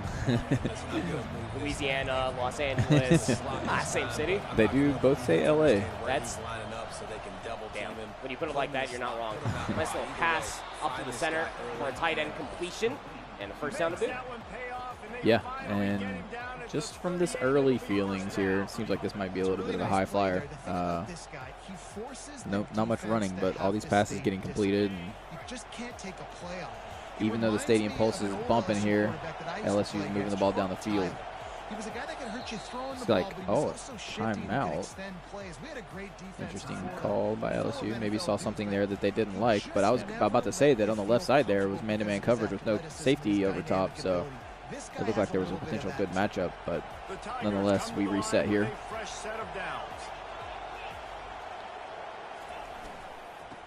All right, so a quick little pass. Not needed because the run is just very good. Hey, we're going to continue to sing the praise of the run game week in, week out. Yeah. It says, I'm trying to read the stadium. Oh, no, the defensive lineman is just in the backfield immediately. What is that celebration? Showing the 3rd and muscle 9. Pass play for certain. Quick little, wow, that was a bullet. He threw that so hard, but gained absolutely nothing. So 4th and 9. It's egregious. They're going for it. It's got to be, right? Yeah. It's this game. The field goal attempt would be like 45. Yeah. No, I mean, I like this. I like this going for it here. Early in the game, not much stakes. Oh, and you take advantage. Golly, it works out wonderfully for Olympic High School as they will get the first down and bring it into the red zone as well. Yeah, looking like a solid passing game coming through here for Olympic so far. Even with that stadium pulse bumping like it is. Pistol formation immediately scouted off the blitz. Wonderfully played there for Myers Park. Again, the stadium pulse is immense. See, this is almost the exact opposite of a lot of the games that we've been seeing where there's a lot of zone being ran and you needed to kind of run to soften up that zone. But it seems like Myers Park here is blitzing like crazy, making it so difficult for these running plays. And it's working out really, really well. I mean, that's if we're thinking like traditional football, the best way to stop the run game is to make sure that the line of scrimmage can never be possessed with more of the opposition. So has an open player towards the left side, and will step out of bounds. So yeah, that's not great. So 4th and 17. Yeah, gonna go for the field goal. Stadium pulse though. Not exactly. Fake. Oh, the fake. He broke the tackle. And he's trying to at least pass it, but Okay. That's an interesting way. This first fake field goal we've seen. That's he had a player open there too. The defensive back that had dropped back actually fell down. So if he could have got that pass off, that would have been a touchdown. That would have been a touchdown. Won't be the case here. Myers Park will take over on downs and will immediately run the football, and we'll lose 3 on the opening play. Yeah, this is seems like much more aggressive on both sides of the ball from both teams here. A lot of blitzing and just stuffing this running game out of the gate. A lot of focus over towards the line of scrimmage. Look how far forward the middle linebackers are. Probably got double zone on the outside here. Looking like a pass attempt coming through for Myers Park on their second play for their opening drive. And straight to the center. He juked that ref. That ref. His ankles are broken. He just came out of his shoes there. Yeah, I mean, this is what you have to do to counter that aggression from the defense, right? You got to run those little quick, short passes or run screens. Ooh, that's a nice run there by Myers Park. But yeah, once you make those little short passes like that, it kind of opens up those types of plays, right? You got to adjust if you're Olympic on defense. So great offense coming out here from Myers Park so far. Yeah, it really just doesn't feel, I mean, outside of the loss of 9 and then the loss of 3, like that's their biggest setback in their opening drive so far. But started all the way back in their 30, have brought it all the way into Olympics territory here. On to the 47 as Myers Park are looking for a pass. Under immediate pressure, but gets the ball out in time, so no loss. Yeah, and now they've kind of settled into what looks like more of the maybe zone blitz scheme. Which the more and more that we watch of these games, it seems like that's maybe the most effective defense. Back to the passing game here for Myers Park.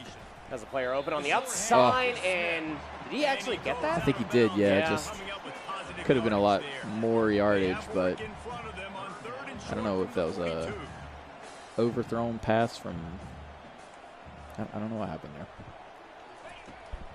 Nonetheless, just 3rd and 5 here. Another short little dink that looked like a first. Yeah, I think it's a first here. I don't even know which player he was intending for. There were 2 different receivers down in that area, but first down gain nonetheless. And Myers Park continued to move the ball forward.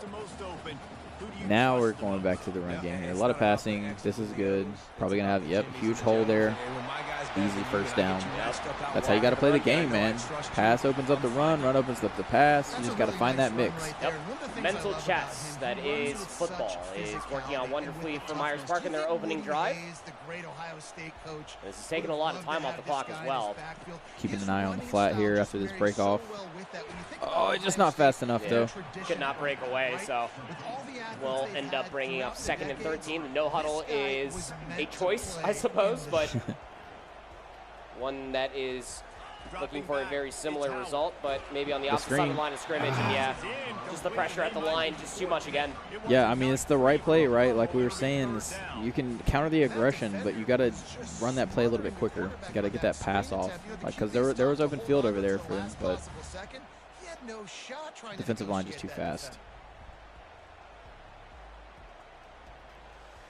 All right, so what's the play call on 3rd and 13? It is a deep attempt for 3 out of the 5, excuse me. But elects for the slant, and elects to throw it right into LSU's hands. And I mean, it worked out, but there was a lot of open field. Sure, man. Yeah, that was something. Holy washboard. Dude, I've been sitting here thinking every time I see those guys, I'm like, Dude. do you think lifting the shirt up like that helps you tackle better or something? No. I think it makes it hurt more. I mean, not when you have like a washboard abs like that, I suppose. True. Defensive player God, falls so much down time. at the line and No. it's all the way downfield, right into the waiting hands of Myers Park. Oh, man, it's a game of cat and mouse. You take an interception here, I will take it right back to where I had it originally, and plus a little bit extra celebration there at the end. Myers Park, 81-yard pick six. Oh, my goodness. I think, I don't know if what happened there was he switched to the receiver a little bit sooner than he thought he was going to switch, and then it pulled him off the route. Yeah, maybe. But, unfortunate there, because at least would have been contested more if he would have stayed on the straight route. Okay, so finally the first score has been had with 6 minutes of game clock in, and the point after is an easy one as Myers Park will take the 7-point lead and will kick it back to LSU. Uh-oh. What's going on That's here? not good. So that's immediately at the 25, and so no gain, no loss of a very terrible kick, but regardless, LSU now have to respond. Here comes the stadium pulse again. Put some pressure on LSU. I think that's the strategy here for Olympic is you're gonna have to start with those little short passes to maybe fight some of this aggression. Their offensive line there held up really good for them, so that was super beneficial. But it looks like dropping back into a zone here is Myers Park, so might be able to find some spacing. Oh! Had it scouted at the beginning of the play. The screen is always an easy option for a halfback that has speed like that. Yeah, that defensive player was there too. Just I looked kind of clueless when the ball started coming his way. I don't know what's going on, but first down there for Olympic. Almost back into enemy territory here. Okay. Not too sure what happened. It almost looked like he stopped sprinting for a second. Yeah. Somehow got 3 yards out of it at the end of the day, though, so no worries. I'm looking at a lot of blitzes here on my screen, so maybe about to beat. Oh, no, they're switching it up. It's just like with the amount of passing that Olympic has done so far in this drive, like you just have to try to play zone. Yeah. This is the one time where I'm actually sitting here saying, I want to see zone. Play action. To the center! Almost got it completed. Not the case. Brings up third down. Yeah, that was a great hit there by whatever player that was. Stopping that catch. This is a big down here. Third and semi-long. And you saw right there, like while we were picking the play, the kicker power is only at 88. So that'll guarantee you at least like a 42-yard field goal to go straight through the uprights. But a big truck hit will bring up fourth down and the end of the first quarter as well. Do you take the field goal? Well, I do. You're only Actually, up to the no. 48. Yeah, 48. So just kidding. Yeah. Unless you have Janikowski out there or something. Justin Tucker. Yeah, him too. Best kickers in the league. Smiled up here. We'll see what this fourth down will be able to do. The screen is shaking immensely. Stadium Pulse is about to break the sound barrier. Here we go. So much time. Pass completed. Oh, no. Can't keep it in the midst. And that means that Myers Park will turn over on downs once again. Man, that's so frustrating from your little computer guys there. Not much you can do when they have a free catch and can't secure it, but I was watching them. Almost able to complete it there, downfield at number 2. Not going to be the case, second and 10. Had my eye on that guy, but I saw that safety sitting deep, so it seemed pretty risky, but no harm, no foul here, second and 10. Circle's wide open. Yeah, he knows it. Easy pass, fighting for the push, but we'll still maintain possession. Myers Park, no huddle. Yeah, putting the pressure on. This is what I like, man. Sometimes when you get in the zone, man, you just push that pace, and you don't have to think, and you throw some hot routes out here like this, clear some spacing for you, square wide open. Probably didn't want it to potentially be picked off again, but hey, no huddle coming through, trying to layer on the pressure, trying to call audibles, trying to change the play, change a couple of the routes. Now he has X going all the way towards the pylon. Watch the drag here. Oh, no, but it's covered. It's all covered. Oh, but he does. Do they have, I can't remember. Do you have, I know back in Madden in the day, you could redirect your receivers when you were running. Is that a thing in this? Yeah. It is? Yeah, I think that might have happened there. Yeah, you could take control, but like, had that play continued on to the right side, it would have been a very easy completion. Instead, it brings up 3rd down. Single back. A lot of pressure. For the block. It actually flips it forward towards the halfback. Almost stays on his feet, but brings up 4th and 10, and we are going for it. That's like worst case scenario when you run a screen. It's 4v1 over there, but the one guy sneaks around the outside and stops that screen. This time the halfback will be there for it doesn't matter though. The block, and it means more time to be able to make the completion downfield. 1st and goal, no huddle once more.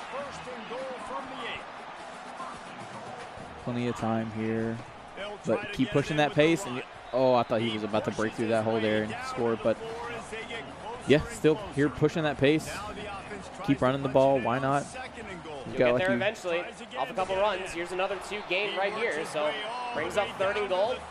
3 yards away from the end zone and no huddle, but this time for the pass. Yeah, I love this. It's just forcing that to. Oh, he switched to the pass though. Yeah. Oh, he almost had it. So now you're 4th and goal. Well, now this is. If you turn this over on the 3-yard line, this would be bad. I like the drags here. He's switching it up though. Looks like somebody went on a fade there. Is he going to hit the fade? No. Oh, wide open. Just wide open, and Myers Park will turn this drive into another touchdown play. And now they have themselves at least a 2-possession lead. Point after attempt is up, and it is good, 14-0. Yeah, looking good for Myers Park so far. This could have been a very different game though, because Olympic had a chance to take advantage of a turnover, but they immediately turned it over themselves and led to this huge swing here that we're looking at. Oh, average -2 yards per carry for LSU. Oh, yikes. For Olympic, so. Yeah, they're running a lot of pass plays. Oh, no. Oh, I thought that was picked. That squeaked through? Yeah, right through his hands. That was close, but it's a gain of 4. Wow. Yeah, I mean, I know that you probably feel the pressure to pass the ball a lot here if you're Olympic, but you don't. Oh, there you go. See, you don't need to. You can still run the ball. Did you see that? Yeah. What's that defensive lineman? The offensive lineman was just sitting there with a power squat, but hey, all right. Whatever keeps you limber in the middle of a college football game, you got to do it. Pass downfield, and it's intercepted again. Here comes Myers Park off the interception, looking for another pick 6. The quarterback looking for the tackle. There's blocking, and the lineman just cannot get there in time. It's another pick 6, but this time a 53-yard run for Myers Park, who put up another touchdown. Yeah, that's tough there, having those defensive touchdowns scored on you. That's 2 now. If you're Olympic, you got to be super careful when you're making those passes. I mean, I know he saw probably man coverage there. I don't know if he lobbed it up, but the throw definitely too much of a line there, and Myers Park just switching over and getting the user pick. Unfortunate there for Olympic. Currently sitting in a pause, so maybe trading out some of those players. Yeah. So they again like it's covered right now, where the one bar is saying that how many pauses that you have per game to be able to make all those different changes. So like you have up to 3 pauses, I want to say, to go through all those coachings. Again, with fatigue being on, we saw some changes being forced in our previous game, but this is an opportunity for potentially for Olympic to put in healthier players to be able to make a touchdown happen. Right, and there might be a little bit of mind games as well getting played, because with the way that even teams works, like you trade somebody else, it doesn't really only affect your team, it might affect the other team a little bit as well. I don't know if that level of analysis is going into these changes, but it could be a thing that can happen. All right, so here we go, out of the pause. And for the point after, from the pick 6 of 50-yard, that was run from the point of interception, and the kick is good. 21-0 for Myers Park. Yeah, and it's tough here. I mean, I feel like I say this constantly, but it's like a lot of these teams, they have good offensive. They have good offenses. They have good defenses. They make good decisions, but for the most part, it's that small little percentage where you make a bad decision and it turns the game into 21-0. So you got to shore up those small little mistakes that are leading to these big changes. And let's see if they can do that here if you're Olympic. Game's obviously not over. There's a whole other half to play. Yeah. It's just unfortunate. Myers Park will be getting the football to start off the third quarter. So you would love to turn this second quarter, if you are Olympic, into at least one touchdown. Play fake and just tunnel vision downfield. Defensive player squeaks through. It's a loss of 6. That's super frustrating there because you could see he had the offensive lineman there. It's just like he was stuck in mud for some reason and didn't shift over to save his quarterback there. But, oh, that's a great defensive move there by the right end. Just a little swim move and all up in the face of the quarterback. This is where the pocket passing, kind of got to maybe drop back a little bit more. But let's see if they can get some space here to breathe if you're Olympic. Plenty of time for passing, but plenty of time for passing into about quadruple coverage as Myers Park will get yet another interception and will start to run it downfield into enemy territory they started, and it will be within the red zone. That Myers Park offense will take the possession again. Yeah, and if you're Olympic here, you're just going to have to step back, take a breather, maybe go back to whatever your fundamentals are, run the plays that you're comfortable with. Wow. Because Ohio State here, Myers Park up, 28 now? Looking good for it. So, Myers Park, again, turning another interception into a touchdown. Wasn't a full pick 6, but the offense gets involved for all of one play, and it was a scrambling throw that actually came through, and the kick is going to be good. 28-0. I mean, if you're Olympic or receiving yet another kickoff in this first half from Myers Park, you got to get something going here. Yeah.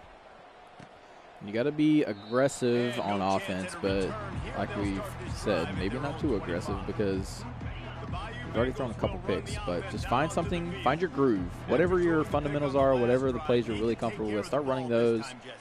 Try to get some momentum going here, and that's not going to help it. Dude. Yeah, can't find his own players indeed, in-game commentator, so another pick brings it to the 26-yard line, and an Olympic are, I mean, certainly frustrated at this point. You just can't get anything going. You're averaging negative yards per run attempt, and every single pass in your last drives have resulted in an interception. Yeah, and I don't even know what to say at this point. It's just maybe you're just going to have to stick to the running game a little bit there to try to force some kind of positive offensive yards. Trying to draw out something as the play clock will go down to 4 seconds. Throw and just another easy interception. Turn into one offensive play. Yeah. Another 6 points for Myers Park. The floodgates are open here. Indeed.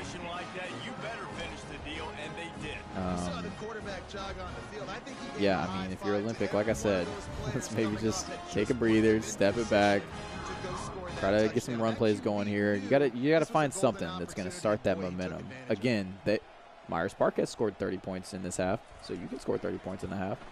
You're just gonna have to play a perfect game from here on out. Yeah, just do that, Forehead. just play the perfect game. It's so much easier said than done. Yes, there's so much diluting from what normally works when we saw Olympics opening drive get all the way into enemy territory. Yeah. Just have not been able to find that same result in any of their other drives. Another kickoff to Olympic, who are going to take the back. We'll bring it up to the 25-yard line. All right, come on here, Olympic. Get a little bit of a momentum going. You got this. Looking like a run play here. Nope. Just a very weird left side of the field, almost intercepted, but just barely unable to hold on to that one. Maybe it's the zone. The zone is messing with them. They're struggling finding those openings.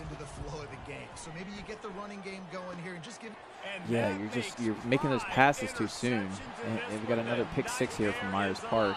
Oh, maybe not a pick six. He brings it to the 1-yard line. So I mean, might as well be. now here comes Myers Park's offense, representing Ohio State, to get one run play, I am certain, just to get another 6 points. So this is just bad news, Bernstein Bears, for Olympic A. They are down in a terrible way. Very easy touchdown in the middle of the end zone for Myers Park, who put on another touchdown. It is a clinic in Myers Park of the Doctors. Yeah. Yikes.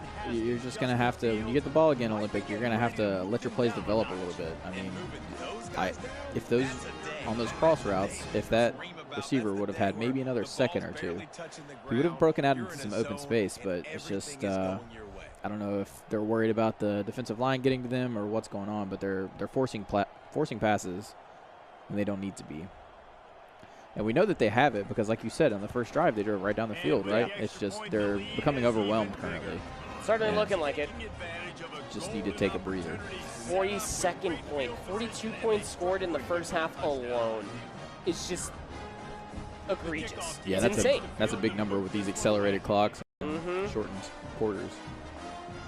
It's just one bad play for Olympic turns into another touchdown for Myers Park, resulting in another kickoff. Almost got hypnotized there. He's going to bunt it. He wants him to bring it out of the end zone, so we'll keep it at the 20-yard line. So, I mean, that's smart play for Myers Park, just to kick it a little bit shorter, not let the touchback happen. I think if you're Myers Park at that point, though, you're so happy with how you're playing right now that you're just assuming, I'll get another pick six, but this time I'll be closer. Yeah. They're min-maxing in college football. All right, let's see if we can get some composure here from Olympic. Let the plays develop. You got time. Oh, that's so unfortunate. He had an open guy, but then now it's like the ball's getting batted down at the lines. Just can't win for losing right now. 13 for 22, only 107 passing yards, 5 interceptions. That's it's going to be hard to win with that stat line. That's at least 4 too many. And what, 2 of them were pick sixes? 3 of them were pick sixes? 2 of them were pick sixes, yeah. 1 for 84, 1 for 54. Oh, nice look at threading the yeah. needle. It's like, yeah, you just got to get that confidence back, man. Like, it's clearly there. There's that also was a hard something pass. to be said about like how hard he is throwing these passes as well, is that like sometimes the receivers aren't there in time for how hard you can actually throw the football. Don't want to lob it either, but just something to keep in mind as Olympic will finally move the chains forward. Oh, I thought there for a second Zero was going to get another interception, but not going to be the case at all. 2nd and 10. Dropping back in a little bit of a zone here. So if you have some under routes, they should be open. Nice little, yeah. Nice little pick or dig there. It works. Yeah. Not brought down until the ball was cut. Bring it to the 50-yard line here for Olympic A. Looking like a pass, potentially. Running back in motion. Staying in the pocket. Lots of time to pass, and I was able to get the completion downfield, and moving the ball again is Olympic High School. This is what we saw in their opening drive, Trent. Yeah, and like I said, settling back into it a little bit. Sometimes you just got to step back and take a breather, and maybe that's happened here. Maybe they've regained their composure and can start putting some numbers on the board here. This first half of offense won't go on the 3 yards shy of the red zone. Starting to get things moving. It's 1st and 10. Lots of players in towards the back and just devoured by the left end. Golly, that player came flying in like a bat out of hell. A loss of 4. This took so long for that play to develop. I'm wondering if that was a read option and maybe should have gave the ball to the running back there. Plenty of time to pass. Oof. See, it's at moments like that. I'm running. Yeah, as the for sure. quarterback to Or the taking right a side. sack or something, you know. At least trying to get back to the line of scrimmage, but that was an egregious attempt. 3rd and 14. I know you can direct the passes. Just sitting in the pocket. I mean, I like playing as a pocket passer, but you got to try to sense when that happens. You needed to kind of get out of the pocket there. -35 rushing yards. they have more passing yards. Yikes. But they also have 5 interceptions. Yeah. Here comes 4th and 19. You got to go for it. 2-minute warning was called, so clock was stalled out and was able to get the catch. Okay, Pass it's interference. Ohio State. Yeah, So that's first down. Yep. Chains move forward at the spot of the foul. That's what I'm saying, man. It's just the light is there. The spark is there. Because these are some nice passes that are coming through here. Watch the blitz. Watch the blitz here. This has been a big problem. Oh, good catch there from the halfback for the block. Wide open man. Nobody there to stop that. And finally, Olympic takes the end zone. Just Olympic, like in that unfortunate period of time there where they went down by 42 points, lost composure, but seems to have regained their composure here and making some great passes, pushing the ball right down the field, finally putting some points on the board. Gonna have to put a lot more on here, but not going for the 2 points, though. I do really like that. Oh, it's a fake! The shovel pass is not going to work out. Yeah, from like tries to take the snap, stands up, quick little shovel pass. Sure. Yeah, that's a funky. I was ready to sing the goal. praises of not going for the 2 points because you're already down by 30+ points, but whatever floats your boat, big fella. Olympic only able to convert 6 off of that last drive. And Myers Park have all 3 timeouts. 1:50. This is the actual first drive that we've seen from Myers Park this entire quarter. Yeah, and we're going to have to see Olympic do, they're chasing him down. Oh, almost. Every time. I think it's a fumble. Every time. Did he tuck? I don't know. But, yeah, we're going to have to see from Olympic here what Myers Park has been doing to them, and they're going to pretty much need to get some turnovers going if they're going to close this gap. This is a deep pass attempt. Has triangle open, close. Cornerback came back just to cover it. Coverage downfield. It's padded off the player's helmet, but nobody that deep into the field to try to dive for that bad boy. 3rd and 10. And Myers Park just trying to pile on here. Oh, they're actually going to run the ball, but just going for these deep passes over and over, even with this huge lead. It's leading to a quick 4th and 8 here for Olympic, and of course they're going to go for it. But it's egregious, but like it's also 42-6. Yeah, I would go for it. But leaving a window here nonetheless to nope. Sir, no. That window is bolted shut, and it has a crossbar on the exterior. No window to be found whatsoever. 1st and 10 up to the 49-yard line now for Myers Park. Yeah, and I mean, with this high-powered offense going here, you're going to have to find something to do if you're Olympic. It's just way too open there on the right side of the field, and we're running just quick a 2-minute drill just to try to score, not trying to use any of their timeouts, just want the clock to run out in towards the second half for Myers Park, who again are receiving the football into the 3rd quarter. You know, if I'm Olympic, I think maybe what I would be trying to do here with this huge deficit. Oh, shit. No Not way. that. But just so open, so free. And again, just rushing back to the line of scrimmage. 1st and goal now. I think you need to try to play some mind games. I think you need to grab a linebacker, grab a free safety, start trying to read your opponent and get in their head. Maybe not necessarily do what the play calls for, because currently Myers Park is just eating up the AI. They get to the line quickly. So, no gain that time around. The clock will be stalled at 32 seconds. Run through the gut, just trying to continue to tick that clock down. I mean, if you're LSU, like, you should be calling timeouts here to maybe try to give yourself an attempt at scoring another touchdown, but, I mean, their mental might be boomed. Yeah, for sure. It's a difficult position to be in. Oh, but the pick! Can he break it away? Field. The only players chasing him are offensive linemen That and a quarterback. fast quarterback, though. Look how fast he is! I mean, at least put you in field goal-ish range here. I know that when you're down 42-6, you don't want to kick a field goal, but I probably would do it. I still would too. Looking for the pass. Able to catch the ball and move it a little bit further forward. Timeout. Okay. Yeah, I get it. Sometimes, you know, when you're in this situation, it's hard to even want to play the game. But you know, you put 3 on the board there, you start, you know, seeing your score go up slowly over time makes you feel some kind of way. I don't know. That's just how I feel. I like it when you feel some type of way. So here comes the kickoff for Olympic. Again, Myers Park.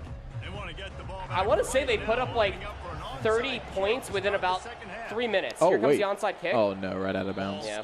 So that's going to be the flag, and now Myers Park have a really good field position to take the football. It's kind of, I know back in the Maddens when they started doing the roll kick where it would pop up in the air, that was pretty consistent, but onside kick not helping them too much here. Oh, I thought that he is almost intercepted there by a lineman. So. the big man almost with the reach back grab. That would have been sick. All right. Let's see. Come on, Olympic. Let's put some pressure on here. Triple slants. Everybody's moving to the right. Besides this guy right here was moving to the left. But can't catch the football, so that'll bring up 3rd and 10. Yeah, 3rd and long here again. Olympic keeps forcing them into the situation, it seems, but Myers Park have been taking advantage of it. And not this time, though, and I'm willing to wager a punt's not coming through here. Man, this quarterback is living dangerously right now. Obviously, he threw a pick on the last drive. So let's see if Myers Park clutches up here on 4th and 10. And see, like, it's at this point that I feel like this is egregious because it is a new half. And the potential for another interception is on the cards, but just wide open in the middle of the field. 4th down conversions aren't too plentiful, but Myers Park can make it look easy. My favorite play, man. That little seam across the middle from the slot. Seems like it's almost always open. That was a weird trench fight. And that was a weird catch, but here we are with another 4 yards for Myers Park. Looking almost like prime Derek Jeter trying to throw somebody out at first base the way that football was thrown, but will move the ball forward, albeit by 4 yards. One player actually just juked the AI that got picked up by the Olympic player, and that stopped that cornerback dead in its tracks. Yeah. Free play for Myers Park. That's one of the biggest frustrations for me. I don't know if this is what happened right now, but when I play and I try to switch a defensive player and I was maybe like holding the stick still from another player and then it switches over and stops the guy. Yeah. Unfortunate, but now 48-6. Just frog splashed into the end zone as well. Fly. It's just really interesting because, like, I understand the idea of wanting to be right there where the football is being thrown to, but you do have to proactively be ready with your thumbsticks to move where the player needs to be going, not where he's currently standing. So yeah, or just, you know, switching to the player doesn't stop them in their tracks typically. You just got to switch to them and let them do their thing. But so 49-6. And Myers Park, as is tradition, will be kicking the ball to LSU's Olympic A. Surprisingly, still got the LSU fans there in the corner. I think they traveled all this way. Louisiana to Ohio. It's not exactly a skip and a jump, but a little bit of a bunt kick. Almost gets captured by Myers Park off of that little bit of a drop football from the run, but we'll start at the 31. Seems like everything's just kind of going against Olympic here. Back to the shotgun formation. Little play action to the running back in the flat. A couple jukes. Ends up with 2 yards off of that. And looks like Myers Park dropping back into that zone again. Seems to be ironclad so far, but this is how you beat it. Little dunks to the side, little dunks underneath. But unfortunately, little dunks is not going to break a 43-point deficit. It will not. You're going to need everything with your arsenal, and every single drive needs to turn into a touchdown. And this is a good start for Olympic A as they move the chains forward. Yep. Like I said earlier, kind of seems like they've got their confidence back a little bit here. They found a little bit of a recipe to at least not throw picks. Because that was like their biggest plague in the second quarter alone. Again, about 30 points were scored with about 3 minutes span for Myers Park. All solely off the interceptions. Play fake, coming through, trying to throw the football in the middle of the field, and we'll get the completion.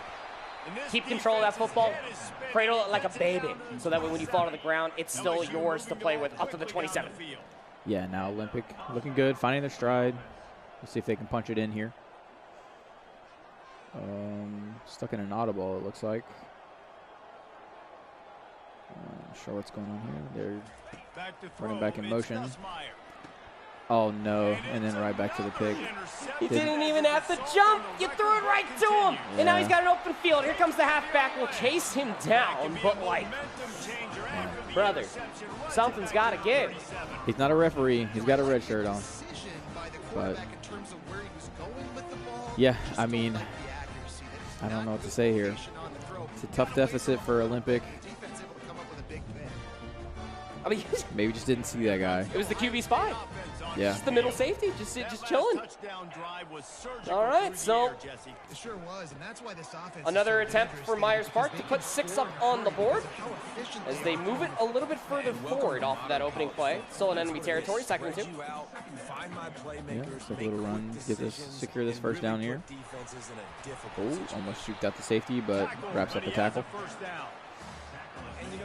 And this is the name of the game for Myers Park. Like, how much clock can you take away from Olympic High School just by running the football continuously, just running all these plays? All 6 timeouts still readily available for both of these two teams, but Olympic desperately needs them a whole lot more than Myers Park. Yeah, if I'm Myers Park here, I'm just running that ball until I force him into all-out blitz situations, and then I'm looking for the dink over the top. Oh, well. It would appear that the connection has been lost, but that's okay because it's something that we did implement most recently for college football because there's a lot of high-level competitors. There's a lot of different skill levels all across the state of North Carolina. There is a mercy rule now. It is at 42 points, I believe. Yep. So obviously that was met way back in the second quarter, but wanted to still see if there was like an attempt, a resurgence, if you will. We did get to see Olympic score a touchdown, but I guess judging off of everything else with the mercy rule being met, I think that they will continue to play on, if I heard correctly. Oh, it is the end of the game. So the mercy rule was met, so we will end up calling game right there. So Myers Park, as dominant as ever, will end up taking the win versus Olympic. Yeah, like we talked about before, Myers Park, they've been involved for a while. They've had that time to kind of get their stuff hammered out. But Olympic, while the score looked bad, there were bright spots, right? They had very good offense when they were not making those bad decisions that led to the picks. And that was really the difference of the game, right? So you just shore up that, and who knows? I mean, we might also see Olympic in the state championship. It's very possible. Again, like we're showing a lot of good promise. Yeah. Offense, defensive decisions were always right there as well. As we do have an update for the leaderboards as well as this has been the week concluded for college football. And honestly speaking, like, also, what a cool little 3G moment in between all the regions. Anyway, you'll see Myers Park. They're up there, 3-0, 90-14 score differential. Talk about Palisades, though. I mean, they've been going through the ringer. A 57-point differential, but it's 157 for and 100 against. Oh, wow. It's high-flying games there for Palisades, I'll say. As Shelby High A is everybody's mark. There is a massive target on the back of TBK. Yeah, returning state champion, right? So he's got his stuff together over there, and he's going to be a force to be reckoned with all throughout the season and into the playoffs, I'm sure. Yep. Well, big shout-out to everybody that's competing over in the Sand Hills area. Northside Onslow B, how about that point differential as well? And same thing for Edgecombe. A lot of big point differentials, especially when you have 18 competitors. Here at CMS, we only have the 9 different teams, but that just means that the competition will continue to be fiercer and fiercer as we continue on. It seems that Olympic A, that was their second loss so far. So still sitting at 1-2, but still right around the precipice of being able to make that cutoff when we do start talking about seeding for regionals and then, of course, for states. But that's all for college football, at least on this very beautiful day. But we're not done as far as the video games are concerned because we do have Overwatch on the other side of this break. You do not want to miss out. Overwatch has been a spectacle to watch across all 3 regions. Here for CMS has been an absolute banger. And we're going to throw things to a very short break, but when we come back, Overwatch 2.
obvious things are it's a space for students to game, but I think this space provides a lot of other learning opportunities and experiential learning opportunities for students. The career transfer pieces, whether you're in media, production, or you're doing event management, we have an opportunity to train students to get out in the community to help us lead a lot of different esports initiatives, both locally, regionally, and nationally. Tournament hosting, sponsorships within the esports community, continuing to build our competitive edge with our student recruitment. I think that UNCG's positioned itself to really be the leaders on that forefront.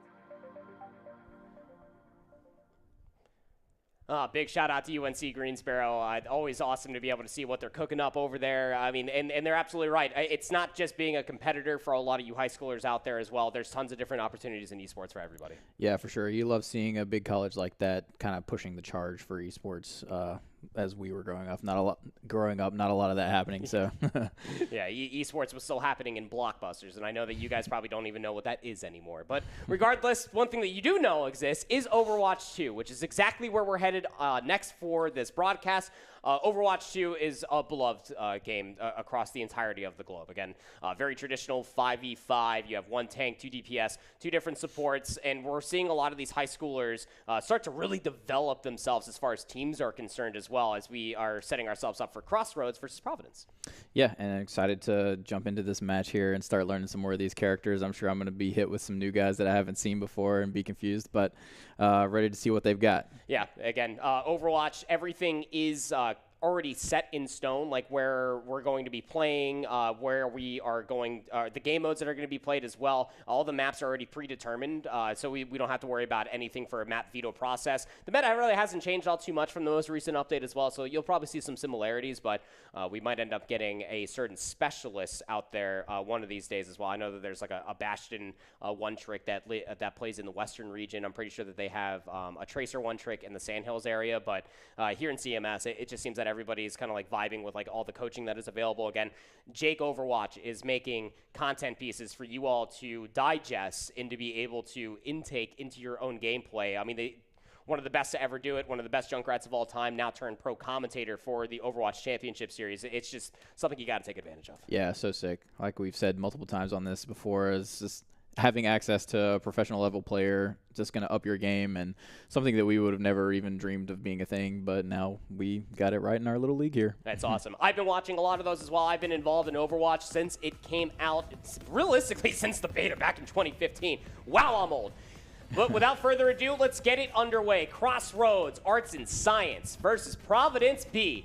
And again, as all maps are predetermined, we will be starting off here on Samoa, the most recent control map added into Overwatch 2.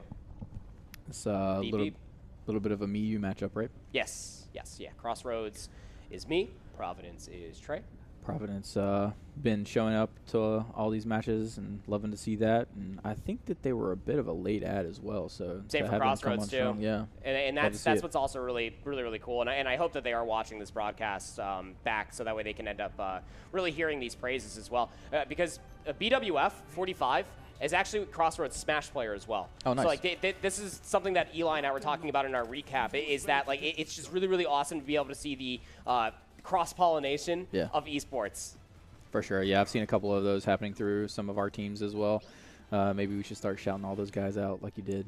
Yeah, I recognize so many of these names. Yeah, It's just really cool. Again, just flipping through all of like the master teams lists and being able to see all these names and how many different esports that they compete in. It is a sight, to say the least. So Crossroads Arts and Science are going to elect to go for a double hit scan type ordeal. They don't really have a defensive ultimate, but they do have a Mercy, so healing will be bountiful between that and the Baptiste that's being played for Crossroads. On the opposite side for Providence, not exactly a mirror. You do have a lot of stark differences. The Diva specifically can get behind enemy lines quickly. That Baptiste could be under pressure. Got my boy Reinhardt out here, I see. He's so meta, it actually hurts.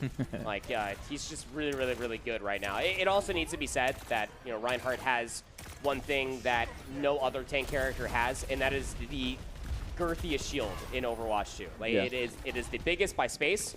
It is the biggest in HP.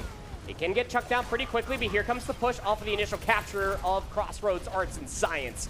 They capture the point first, and then they start moving themselves a little bit further forward just to try to deny the space. I mean, Providence were just sitting back, waiting for a pick out of Meek, who is on that Widowmaker, but not many picks are going to be open when you have a giant blue rectangle in your grill. So here comes the push once again. Fox on the Reinhardt will take down Nas. Meek will take down one in return, and now the Resurrection actually comes through. So Providence now have numbers. You need to start moving forward, getting very close towards that D.Va self-destruct, also getting close towards the Soldier 76 ultimate. Could be very, very potent to say the least. Infrared sight for the Widowmaker is about to be attained as well, but starting to lose numbers here.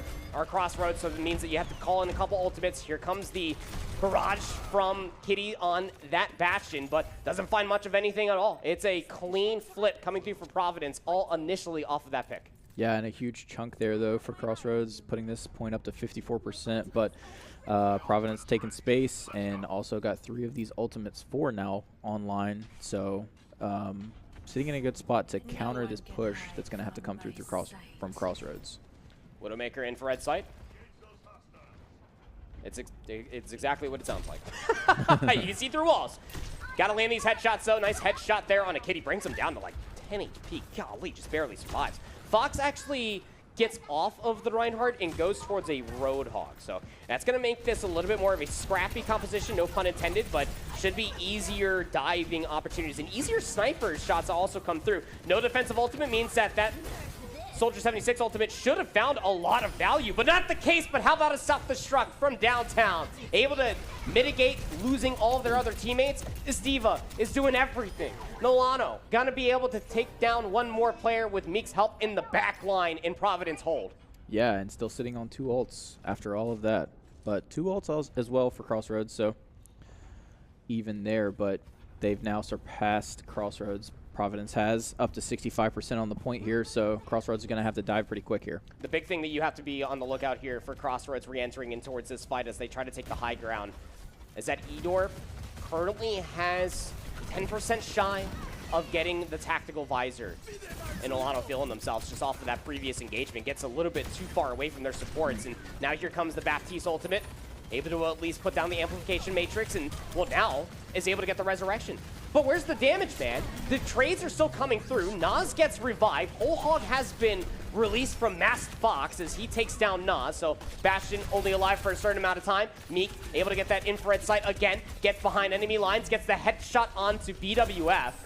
A nice little hook coming through from Masked Fox, trying to keep Crossroads in this fight. 93%. Counting all the way up, but it needs to be flipped first. This is good for Crossroads. They can keep throwing out all these ultimates just to make sure that they get closer towards the 90%, but Providence have the numbers, they will flip.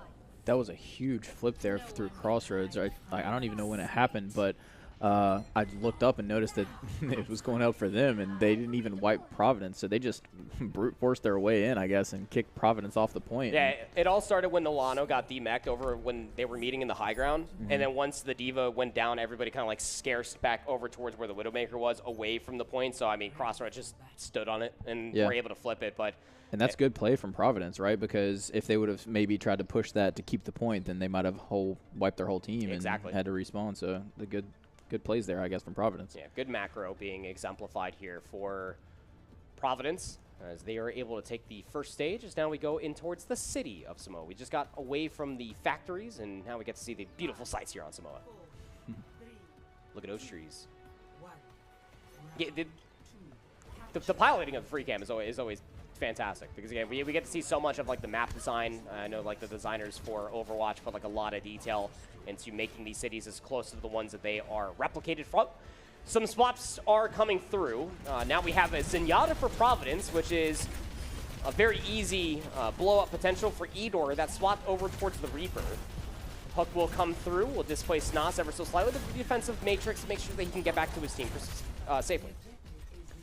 The big mech with the machine guns, what's their name? D.Va. D.Va. Yeah. Seems like pretty OP. You know what's funny about D.Va to the lore, as this fight will continue to go back and forth, as typical for the opening engagement here on the second stage of Samoa. Will finally subside, and Providence will get the flip. D.Va, as far as the lore is concerned, is actually a competitive gamer.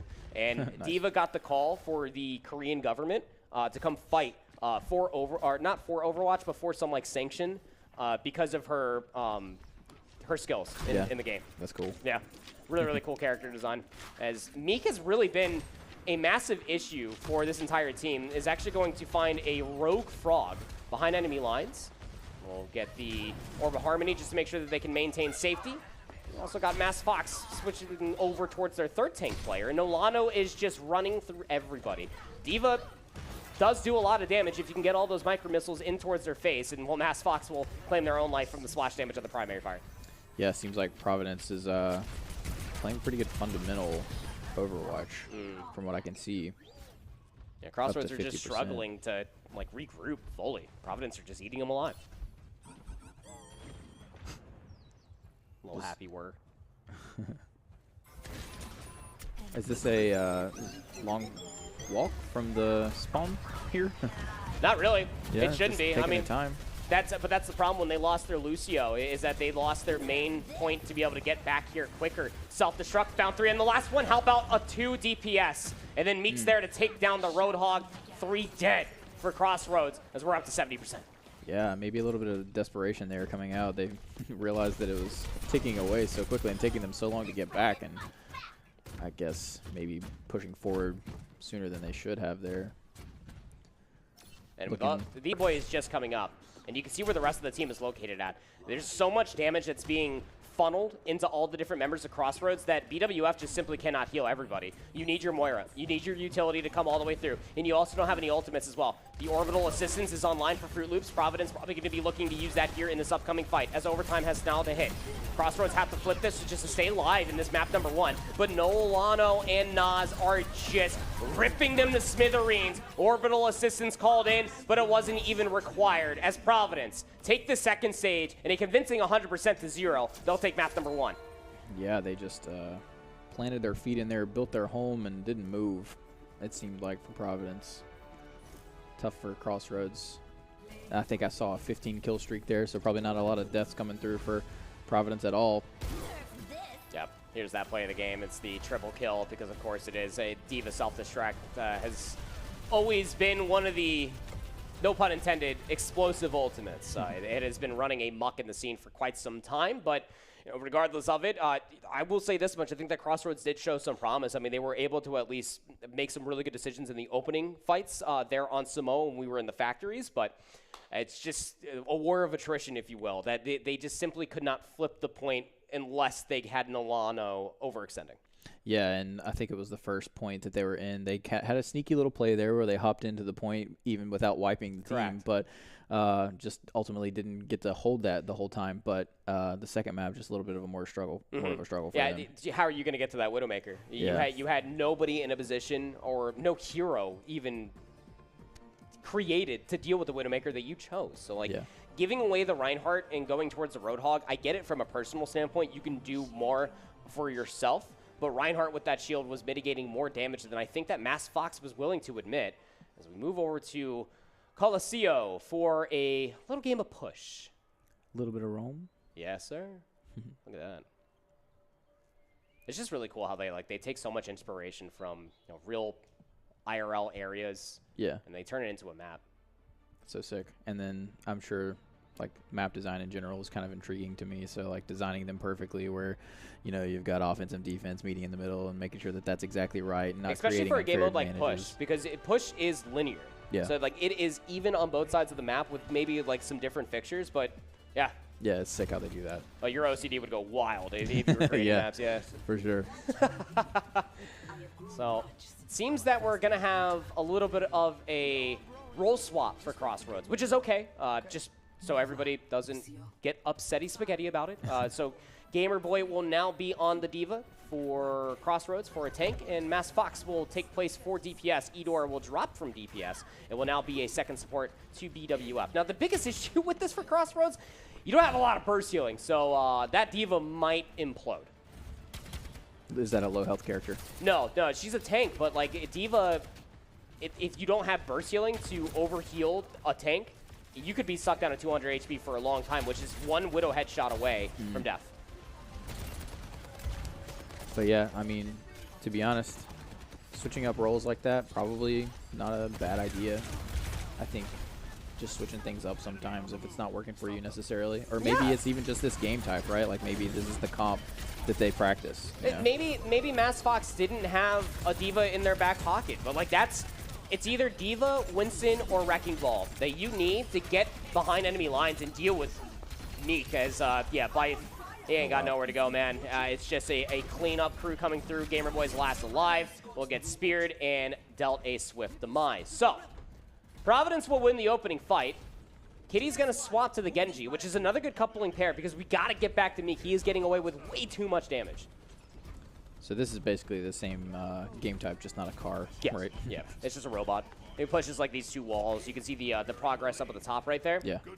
And once you get to that first diamond, you get forward spawns. So that way you can get back into the fight a whole lot faster, as BWF was certainly displaced, and nobody turned around to help out their poor Mercy. Nobody's turning around for a flanking horse robot thing that is just belittling your backline. Jesus. Yeah, just Providence running through Crossroads a little bit here, it looks like, right now. I also just love this Overgrowth skin as well. Orisa gets all the cool things. This one's, which character is this again? Orisa. Orisa. Yeah, she was created by a child in a basement from used parts from a robot war that Reinhardt wasn't part of. So she's baby Reinhardt. No, she was made to beat Reinhardt. Oh, actually, she was made to be the defender of Nubani, is like Orisa's entire thing. Yeah.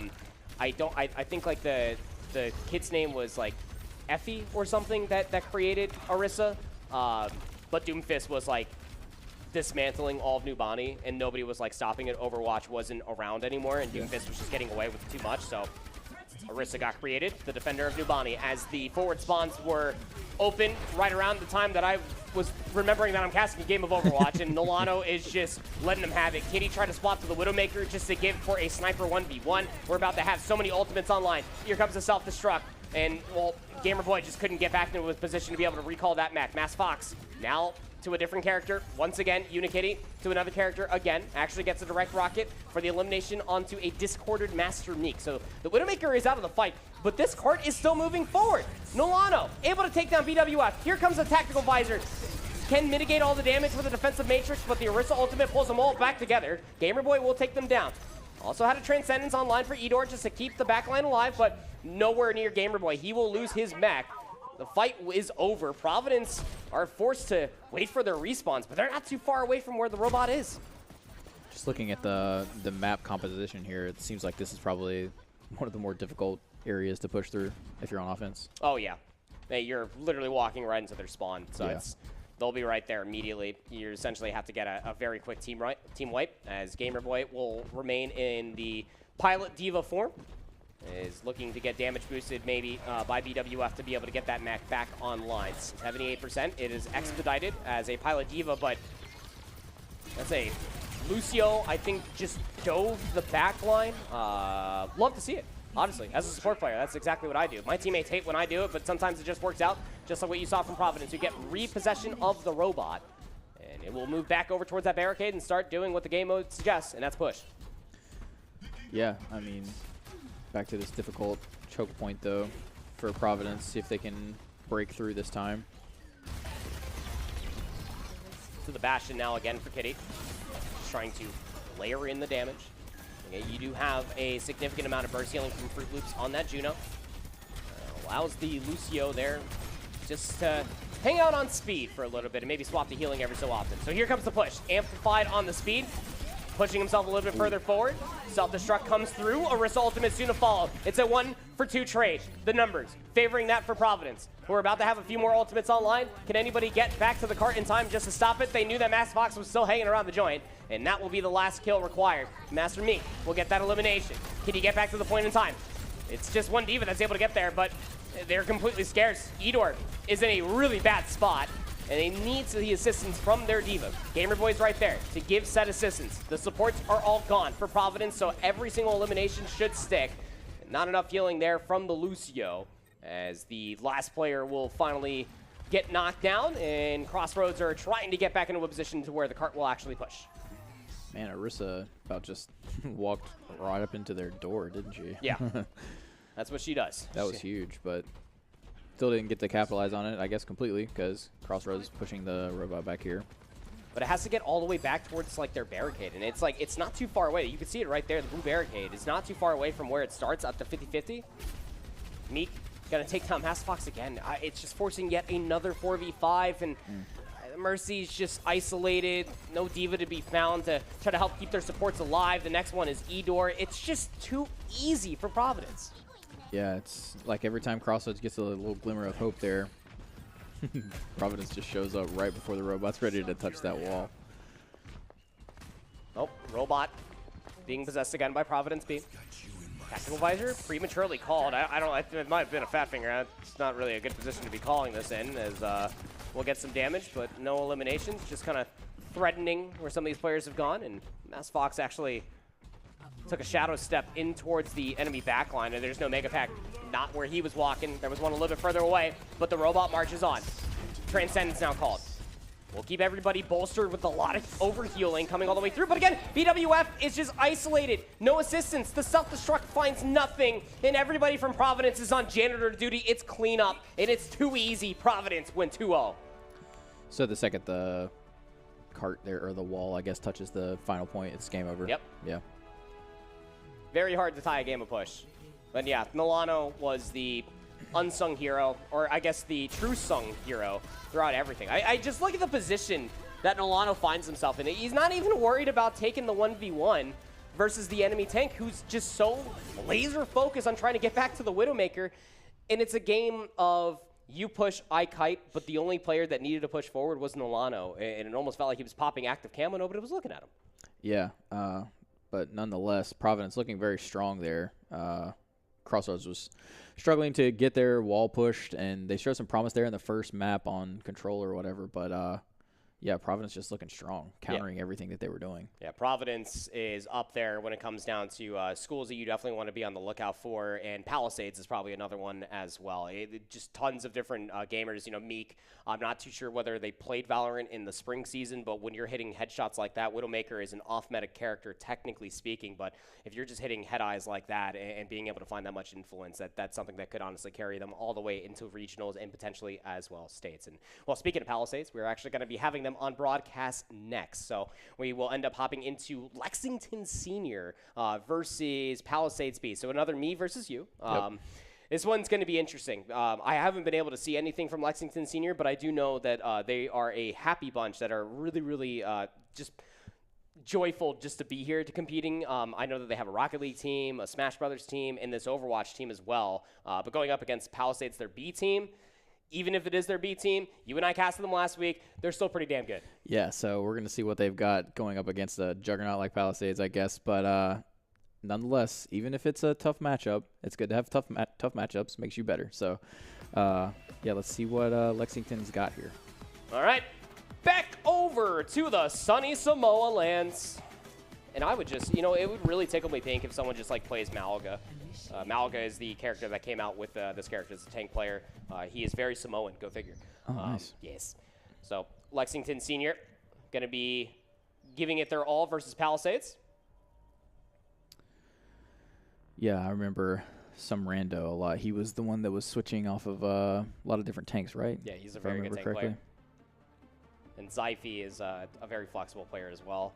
This is a team of gamers. I think that there's a couple players that are being subbed in this time around, but I do remember Zyphy on support. I remember Quirky Turtle on the DPS, the Wolf on the J Silly, and then some rando. I think, did Ryan play last week?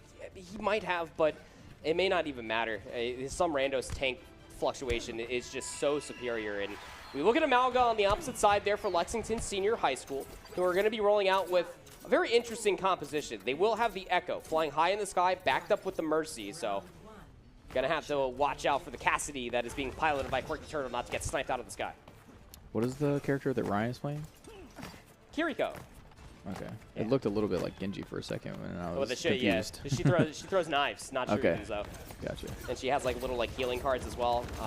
Remind me after this broadcast, I'll actually show you her animated short. It gives me tingles every single time. It's so good. So here comes the opening salvo. Quirky Turtle will take down Horiken very, very simplistically, if you're asking me. And then everybody else is just kind of tumbling like dominoes. The Echo is finding a lot of value in towards the backline, but Cubix can't find a final blow.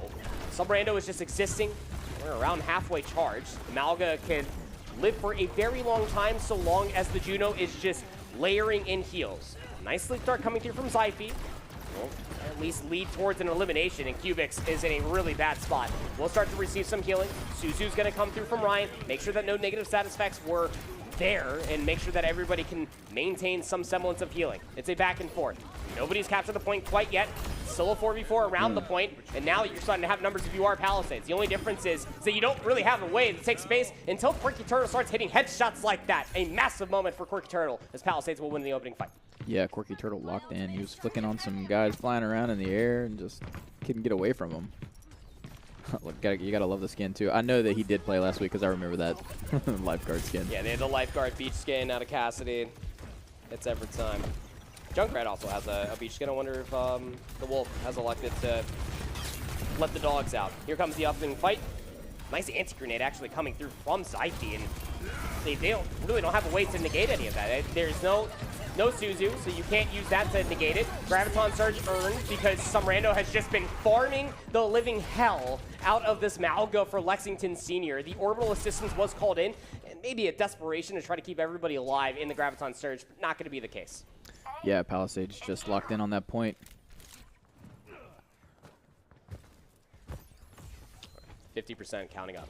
Zyphy, Nano Boost, gets attacked with every single sticky bomb out there from Cubics.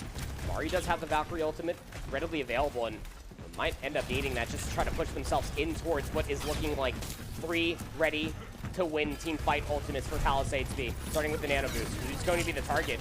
I would think some rando because he's already very, very high charge. But here comes the Valkyrie. Couple that along with the tactical visor. It's a lot of damage. But Palisades, the macro is so clean. They just concede the space, give it up, let the ultimate subside.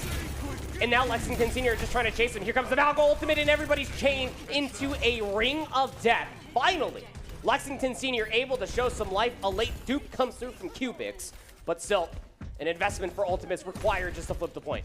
Yeah, huge flip there, right? When Palisades was getting towards 80%, and they had 3 ults online when they were in that fight, but didn't call any of them. So I don't know if it was just positioning that they were worried about, but maybe they'll use them up here on this retake. No need to overinvest once the team fight's already lost. Yeah. And I love that from Palisades. Again, their macro is so good that they got every single ultimate out that Lexington Senior had available for them. The only thing that's about to be coming through is going to be the Fox Rush from Lexington's Kiriko.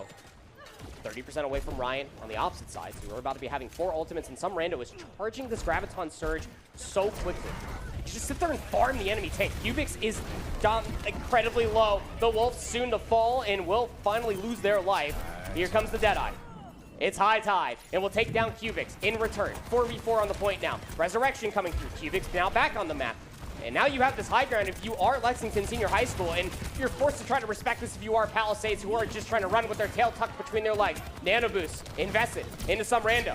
Has a lot of good damage mitigation, a lot of good damage to boot as well, as nobody can run away from how powerful this laser beam is. And some rando will get the last few eliminations, just coming down to how long these supports can stay alive, which is not long at all. Palisades will win the team fight, they'll flip the point.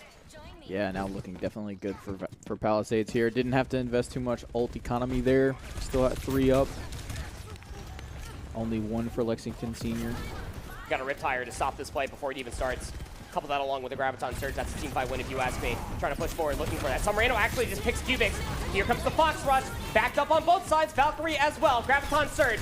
No Riptire being invested. Might come back to fight Palisades in the rear end. Lexington Senior has so much healing, but they don't have any more lives. Palisades B starting to wipe the floor with them as well. To the pistol. The Riptire. Gotta get out of the way, but simply cannot shoot the Junkrat in time. The first capture point will be Palisades B, 100% to 67. Lexington made them work for it. Yeah, every time Lexington kind of pushes in and puts some pressure on Palisades, it's like you said, they're just kind of, they're meta, I guess. They're just doing the things that they need to counter it correctly. And, you know, even though they conceded 60% or whatever on that push from Lexington, they end up taking it back and sit on the point, and here they are. Yeah. First to them. Again, really good macro being showcased here between Palisades, and then we also saw from Providence in our opening matchup as well. So might need some swaps to come through if you are Palisades, or if you're Lexington, excuse me. And it seems that Hirokian is going to swap to the Reaper just to try to help get through some of this damage that is some rando.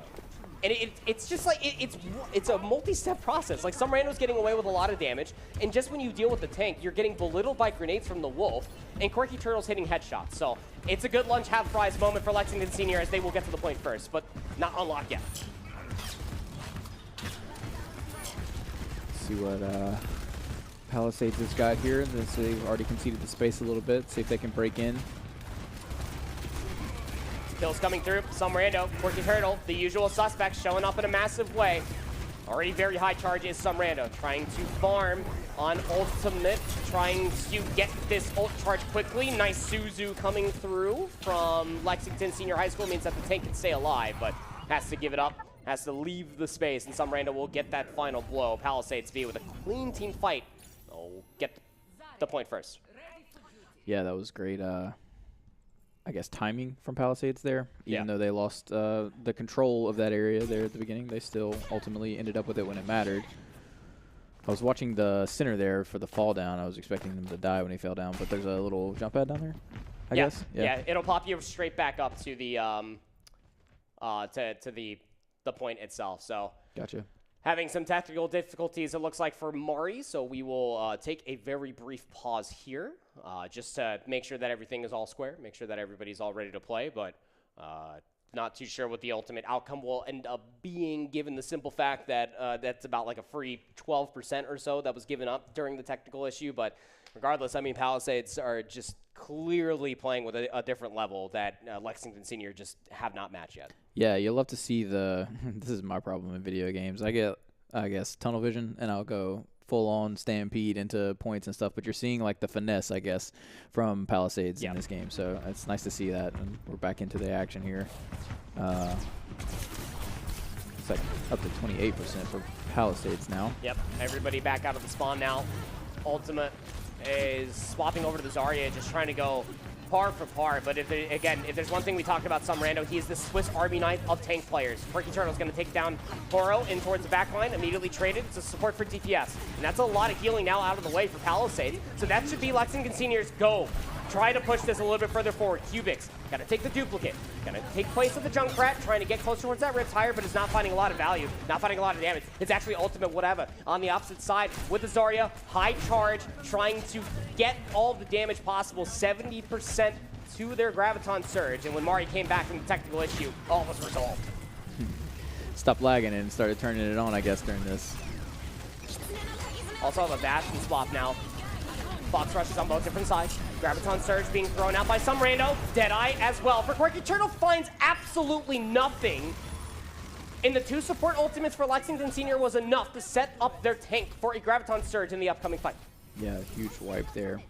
Coming up to 30%, coming up to 40. Gonna be close to even here when Palisades probably gets back. Some rando now over towards the Reinhardt. We saw this last week on King's Row. It was very, very good. So, gonna have to respect that, surely. Damage boosted Bastion will rip through that shield like smithereens. Might not be the best pick, as the Bastion will get the final blow there onto the Wolf, who might have to use that Riptire just to help their team get through the door. Yeah, momentum definitely seems to have flipped here. Oh, you thought you had a good flank. At least you didn't give away the elimination, but now you gave Palisades an opportunity for a 5v4 just to try to get in towards the point.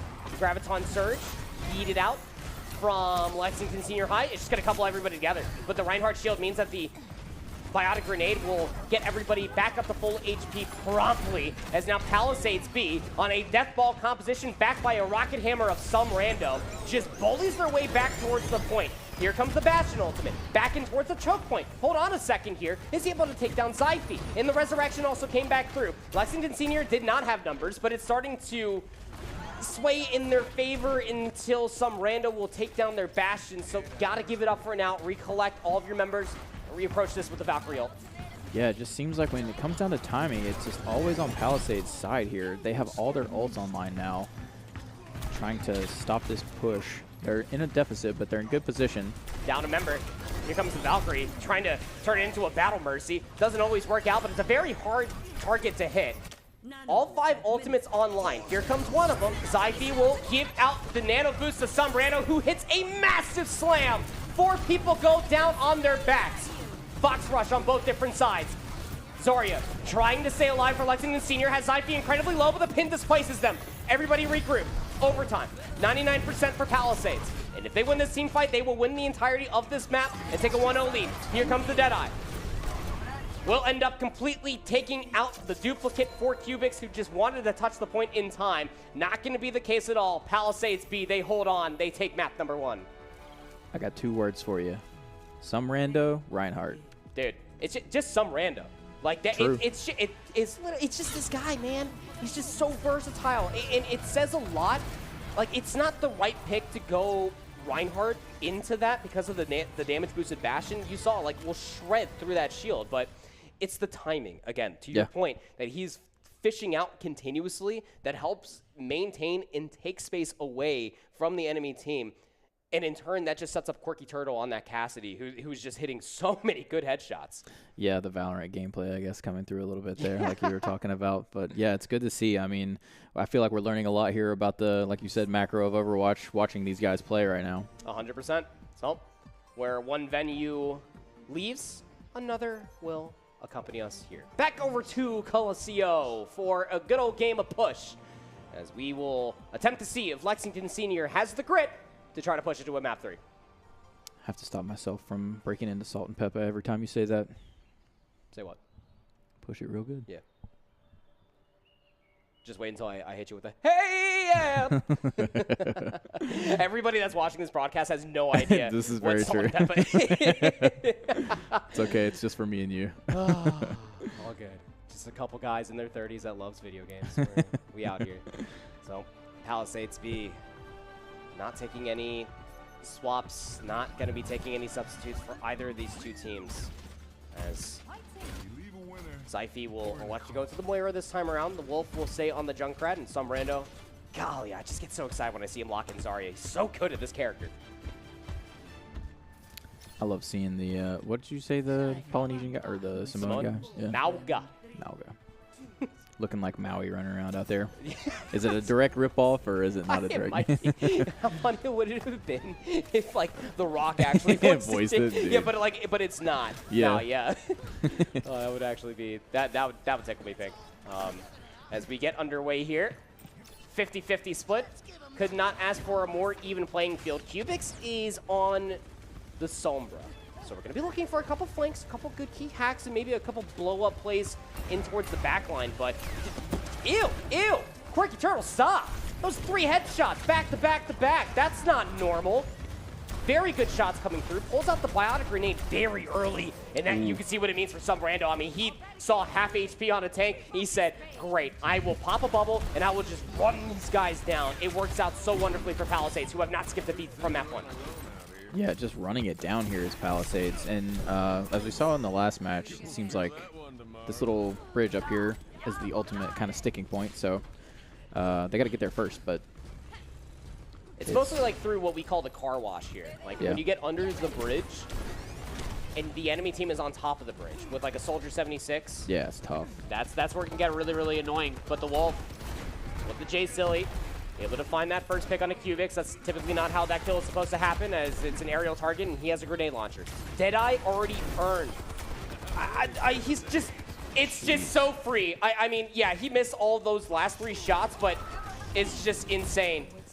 Will be dropped down incredibly low, but the forward spawn has been unlocked for Palisades. Yeah, Quirky Turtle just feeling it. Sometimes when you're just feeling it, man, it's hard to miss those shots.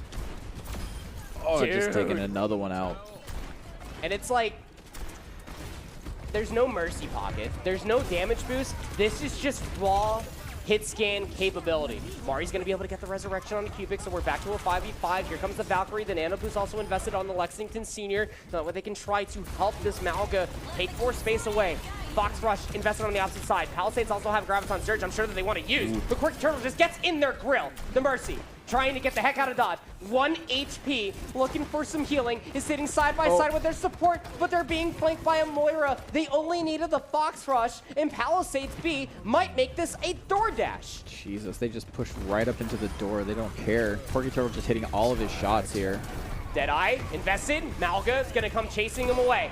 He still holds the charge, and the longer that you sit in that Deadeye ultimate, you will get one shot no matter how much HP you have. The Graviton Surge, the Coalescence, and the Riptire for funsies at the end. But Palisades B just wiped the floor with Lexington Senior High School. They win 2-0. Wow. Yeah, just masterclass, I guess, there by Palisades. They just did not let go of W. And, of course. Yeah, Quirky Turtle. Yeah, with the flare gun, revolver, and it's this last play right here. And you got to see here from the Malga, really wanted to attempt the overrun just to displace, but the Suzu comes through from Ryan, and that means that all negative status effects are taken away. So he could just sit there and charge the Deadeye.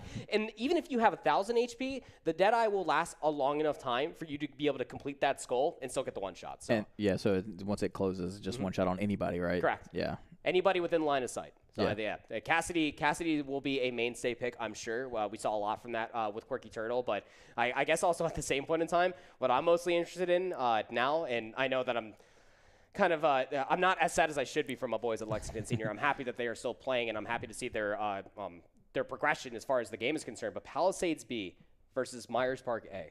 Yeah. That hit scan matchup is going to feed families for generations. Is that right? Yeah. Oh, yeah. They had two guys that were just like carrying the squads. Well, it was Meek on the Widowmaker for Widowmaker, Myers Park. that's right. Yeah, and then you have the Cassidy being played by Quirky Turtle. And, I mean, he didn't pick Widowmaker, but I guarantee you that if he sees Meek on a Widowmaker, he will probably pull one out himself and just belittle him. His accuracy is just absurd. But that's crazy. Yeah, that's Overwatch for this week, though. Here's the update as far as the leaderboards are concerned for all three of the regions so far. Today we got to take a look at Olympic A and their loss to Myers Park A, who I believe will remain undefeated. Same could be said for both Palisades team, I'm pretty sure. Yeah, Palisades A, 3-0. Palisades B, 3-0 as well. Golly, that school is just really good at video games. Yeah, that's scary, especially from the Overwatch perspective that you can put that many kids together that are just that good at the game, and your teams are just running amok over here in the CMS conference. I love how there's like one team on the second page for CMS. But again, there's a lot of teams still at 2-1, some teams at 1-2, and hell, even some teams that are like down at 0-3. Like, this is just halfway. Right. Like, there's still, like, if you win out on the rest of the season, you might actually find yourself at states. Yeah, you're chilling. Just got to watch those videos, watch some of the gameplay even from these other teams, maybe try to take some pointers from them, take experiences from your matches that you've ran yourself, maybe watch some VODs, get with your mentors. There's plenty of options out there for you guys to get better and to make it to, regionals, champs, states. Yeah, absolutely the case. So that's everything as far as Overwatch is concerned. I think that it's one of those things as teams will continue to progress. To piggyback off of Trey's point is that you have all these tools at your disposal. Go to the Notwork platform, go watch Jake's videos with your team, and then VOD review with your team, so that way you can then implement what you learned from Jake's videos and then put it straight into what you could have done better in that exact moment, looking at you, Lexington Senior High, and then take it immediately either into ranked or into a roll lock quick play, so that way you can try to practice if you don't have a scrim. Yeah, I mean, team games is team games, right? Like, you can only have like someone like Quirky Turtle popping off, carrying you so far. Granted, they won that match, but sure. Teamwork at the end of the day is what's going to make these style of games, make you get better. 100%. So as we conclude, at least for the gameplay, we do end up having the schedule for you guys to be able to watch all of your schoolmates as well as your next competition as well. Overwatch 2 NCAA. Hey, it's Tuesday, by the way. That's why you're watching it here. Super Smash Bros. Ultimate will be played tomorrow. And then we have Rocket League and some other STEM competitions every single Thursday. And then you can catch me and Eli from Sandhills. We will be giving you the esports recap stream every single Friday. That is at YouTube for VESL GG. There's also a lot of good short form content that's being put together by VESL. This just more of a plug than it is anything, I suppose. And what we're trying to do is to have these students submit their clips. Yeah. Because if you're not on the broadcast, chances are we didn't end up seeing like your 3K or like your 6K. So save that and send it to us. Yeah, I mean, we've got however many matches we've got going through here and however many hours of footage that is, so we're not going to catch every single highlight. So, send us those highlights and we'll get them somewhere. I mean, we want to see them. It'll either be on VESL.gg for their Instagram, VESL GG on YouTube, And then we'll also be going over a lot of those clips as well for the end of the week recap stream as well. We want to see your clips. We want to see as many participants as possible. So I implore you to, even if you do have a match coordinator in there observing everything, probably didn't catch that 3K. Save it in Overwatch and then send it to the Network platform so that way we can end up watching these clips every single Friday as the weeks continue. But that's going to do it, at least for Overwatch today. What are your final thoughts on the day for college football and Overwatch? Yeah, I mean, good matches. We saw, again, Palisades coming out with the strong storyline of being that storied school here with VESL, keeping it strong. Good college football matches as well. I mean, we're seeing the skill. We're seeing the small mistakes that are leading to crazy point differentials, but we're seeing that skill come out nonetheless. And once those things are fixed up for some of these teams, we're going to have a ton of competitive matches here. I couldn't have said it better myself. Both Palisades teams, to Trey's point, both their B teams for college football and Overwatch will take a W today, but we know that the competition will continue to get fiercer and fiercer. This is just day one of a multi-day broadcast that we're going to be having for you all today. Overwatch college football today. Like I said, Rocket League will be where we will be going to for Thursday, and then Super Smash Brothers is what is on the docket for tomorrow, one of my favorite games to cast, and it means that I get to teach Trey more of those matchups. But on behalf of everybody involved for VESL and everybody on the production, Andy, Trey, signing off. We'll see you tomorrow.